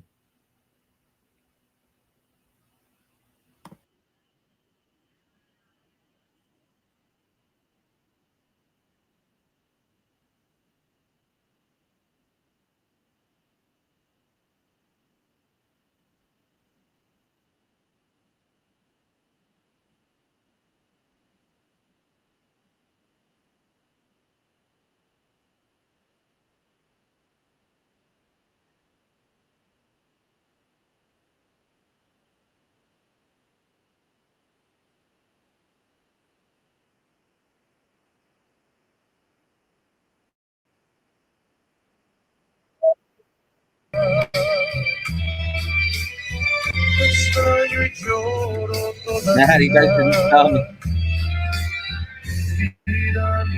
You guys didn't tell me that the. You have to tell me that the video I forgot to add it. You're probably like, "What is he watching?" Oh my god! This was the summer cookout thing.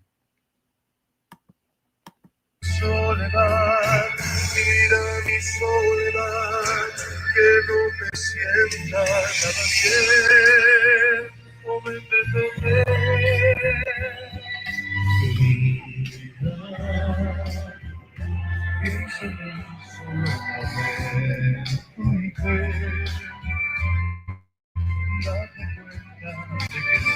Always here. Sita's. Well, then I had like my little booth. There were some booths there. Ooh, that the internet must have been bad. Got a table. And this is like a good amount There's Sita. Chicago something I can't quite read. Juvenile Justice Council. Okay, I don't know if I've heard of them, but that's kind of sounds interesting. Way to violence, Mm. and we attempt to establish a relationship and a rapport with those individuals, and They're a violence prevention group. hopefully establish a relationship to the point where they help us to bring down the violence in the communities. Oh, okay. We provide a number of resources for those individuals as well. So the agency that we work for, one of our services. There's Harvey. Oh, I couldn't hear it over the singing. She was like, it was something like doulas helping women give birth. Well, at the facility. We've been doing a lot with this right here, because what happens is people are getting denied people are getting denied appeals due to their arrest records, and this is illegal in Illinois now. It's illegal in Cook County. Okay. And another thing that's illegal that people are doing is they're denying people apartments who have Section 8 because they're saying they don't make 3 times to rent them out, but they don't need to make 3 times to rent them out. They only need to take 3 times what their portion is. Oh, this was a lady talking about like fair, helping people rent, things like that. Oh, this is Monica. She was one of the organizers. Doesn't have enough staff. Sometimes you get residents together and they push and say, "This is where we want you to concentrate." They can talk to the nonprofits and the government entities, and that's what we're here for. We are not political. We don't keep elected officials away, but we don't have them in political positions, so that won't create. Oh yeah, no, thank you. Thanks for joining, Wyoming. Sorry, you got to go. I understand if you got to go. I know it's getting a little late, and you guys want to enjoy your vacation night since hopefully no one has to work tomorrow. Thank you. Is that Thornton High School or Gloria? Yeah, that was right by the high school, but yeah, it was Gloria Taylor Park yesterday. Mm-hmm. Neighborhood network. Okay, she shared about that. I wanted to show you a didn't little need to bit talk to about our Belgium. wow. So just giving you guys an idea of some of the stuff that Harvey has a big manufacturer. It's been around for many years called Accor or Allied Tube and Conduit. So we still do have at least one very large factory here that is made in Harvey. Look at that. Now, Accor, some of you may know it by. So they're an international company and they are based in Harvey. So we still do have some manufacturing. I have my little historical society table. Look at oh, are horrible, mysterious, very, unexplained fires that drive me crazy, burnt the building. But Mark's Strawberry was a famous dress store for men that was in downtown Harvey. This was a tie from them, donated. Here's our sign. Harvey Historical Society, celebrate preserve the store. We have some of our petitions. So we have, in general, to stop demolishing the old buildings, save and reuse them. This one is about our getting a good quality new metro station instead of the crappy one they want. All right, so that was some of my booth. And then I wanted to find you. I was actually able to do a little interview with my alderwoman. So this is Alderwoman Chapman, who was arrested. Don't know you. Second ward alderwoman for the city of Harvey, Coach Chapman. Today was an awesome event brought to us in Harvey by the Harvey Neighborhood Network, Restoration Ministries, United Way, the city of Harvey, the Park District, Harvey Park District. And so it was really, really good. This is our second year participating. Alderman Key and I provided the basketball hoops today that our interns are over there. Oh, that's where the alderman, he's cleaning, they're cleaning them up right now. So major shouts to Alderman Key, hooked everything up on his trailer. I mean, I'm just happy to fellowship. We see all the things going on. I love it all. Okay. Bye, guys. Good to see you. Okay. Guess what? Second Monday. But just being out here, being able to fellowship with the community and a good way to kick off a safe Memorial Day holiday. This is where we see an increased spike in crime. So I'm just happy to be out and be a part of the Give Back and be about serving. Yes. This meeting is on Wednesday, July 11th, June 11th, 6 p.m. to 8 p.m., 15446 South Lexington, right here in Harvey, Illinois, 60426. And following that, on Saturday, June 14th, we're going to have our second annual expungement fair, and that's the Governor's Day. And major shouts to Harvey Historical Society for always shining a light, whether it be good, bad, or indifferent, on the happenings of Harvey. That's really important. You got to know where you come from and know where you're going. So just happy to be a part of today, and thanks for giving me an opportunity to be on live and talk to the world.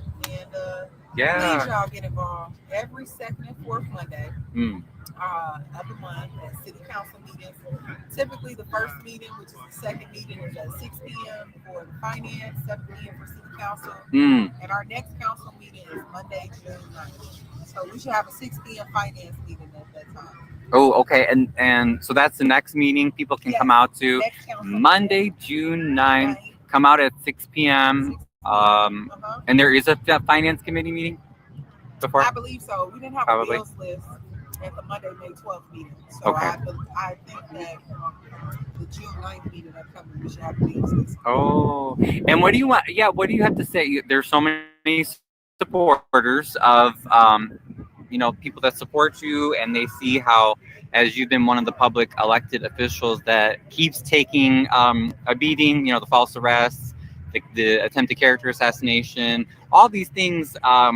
But I always see people telling me in person and online, how much they're like, oh, well, we really, we wish her well. This is horrible. Like, we want her to be supported. She's not doing anything wrong. Yeah. What do you want to say to all the well-wishers out there? They want to help you. They want to say, hey, thanks for, you're just trying to do your job. But what do you have to say to them? And then how can they help? Yeah, well, thank you. Thank you. And thank you. I don't think there are enough words or enough gratitude and gratefulness, but I really look at it as like, this is like an assembly line movement, right? So something happens, and then we figure out ways that we can create awareness. So individuals like yourself and a host of others just wanted to be curious about what's going on, wanting to support the issues, wanting to speak loudly about them, and not feeling defeated based on things that have happened to me. All I can say is just to keep smiling, because I'm smiling even though this is in treasury, right? Nobody should experience some of the things that myself or my mother or just anybody, yourself, Ryan. This isn't nothing about this is typical, right? It's nothing about it is that normal. It's very normality. But you can't tell me that we're not moving and shaking at Harvey. That the spotlight is not here. And even if that means that that's come with, the spotlight, not because, right, where are all the news cameras? We need them here to showcase like the great things we do here. But I'm happy that the light is being shined, because all it is about wanting truth and transparency. And I think that's something that the residents have wanted here in this community for so long. And people just get tired. You get fed up. We got the highest property taxes in the Southland. We don't have the essentials like a grocery store. And then, like I said on Monday, May 12th, is that those are the real things we should be focused in on. Yeah. How do you increase home ownership? Not taking away our residents, seniors, whomever's home, anyone's home, or at least having the compassion or the morals and the values to say, like, we know what we can do, but we know what we ought to do. So we're going to do it and go about it this way. Because we hate to think somebody who's been here poured in. See you! Poured in so much would be, those that are going without. So that's some of Alderwoman Chapman. Nice to hear from her. I wanted to close with this. So that was a nice event, but at the very end, one of the vendors, she says she lives in Harvey too. She was really funny. I'm gonna ask these guys where they're from. Oh, okay. But we only out on Saturdays and Sundays. We only do the weekends right now because we work regular jobs, right? I understand. Somebody got to pay bills, right? Oh no, but that's great. Still, I'm so glad that we're that they were involving local businesses. Yes. That's so important. I'm Ryan. I do the Harvey Historical Society. So, and I try to cover a lot of, happenings and meetings and everything. Here, I'm on a live right now. Tell people what you do. Tell people what you do. My name is Lolita, and I am the owner of Bless Your Mouth. We've been working here in Harvey for the past 3 years now. I'm also a resident of Harvey. Oh, cool. And come on out Saturdays and Sundays on 147 in Lincoln and Sibley. Come on out and bless your mouth. We out from 2 to 6:30. Awesome, and I love it.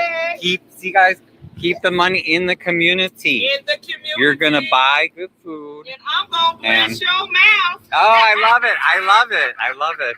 Look at it. Thank you so much. We do events, whatever it is This that is cute. the community needs, because Dalton, Markham, all those colleges. Really? Oh, because okay. we're soul food.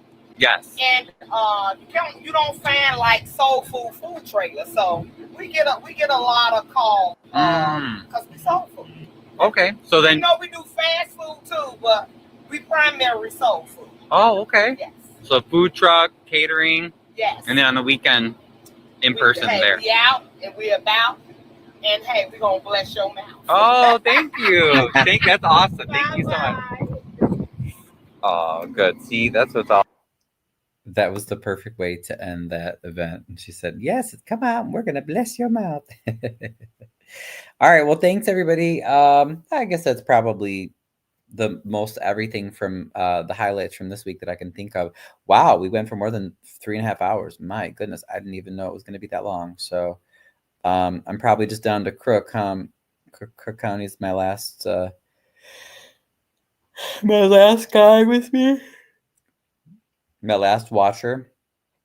Thanks for hanging around, guys. I hope it was educational. Thank you for your support. Crook, I'm sure I hope you'll keep helping me, because I need to get better at this live stuff, and I'm learning too. But yeah, I don't know. Anything else you wanted to add, Crook? Chappelle, I didn't hear back from Chappelle, so I guess she wasn't going to come on tonight. But I wanted to hear her side of the library stuff. Maybe at some point she will.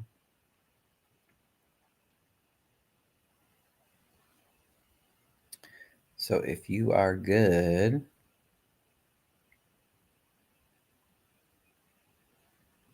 we probably lost Diana too.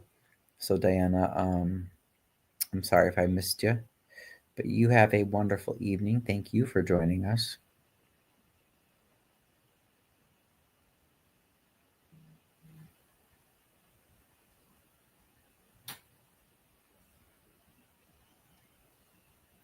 So Crook, yeah, I'll just put it on you. Anything you want to say before I sign off?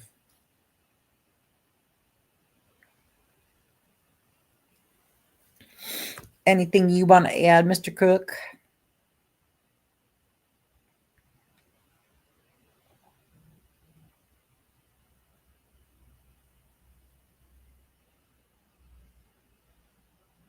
No? Okay. All right, everybody, thanks for joining us, and we will talk again soon. Thank you so much for your support and your concern for Harvey in the Southland. And bonne nuit, as we say in French. Have a great night.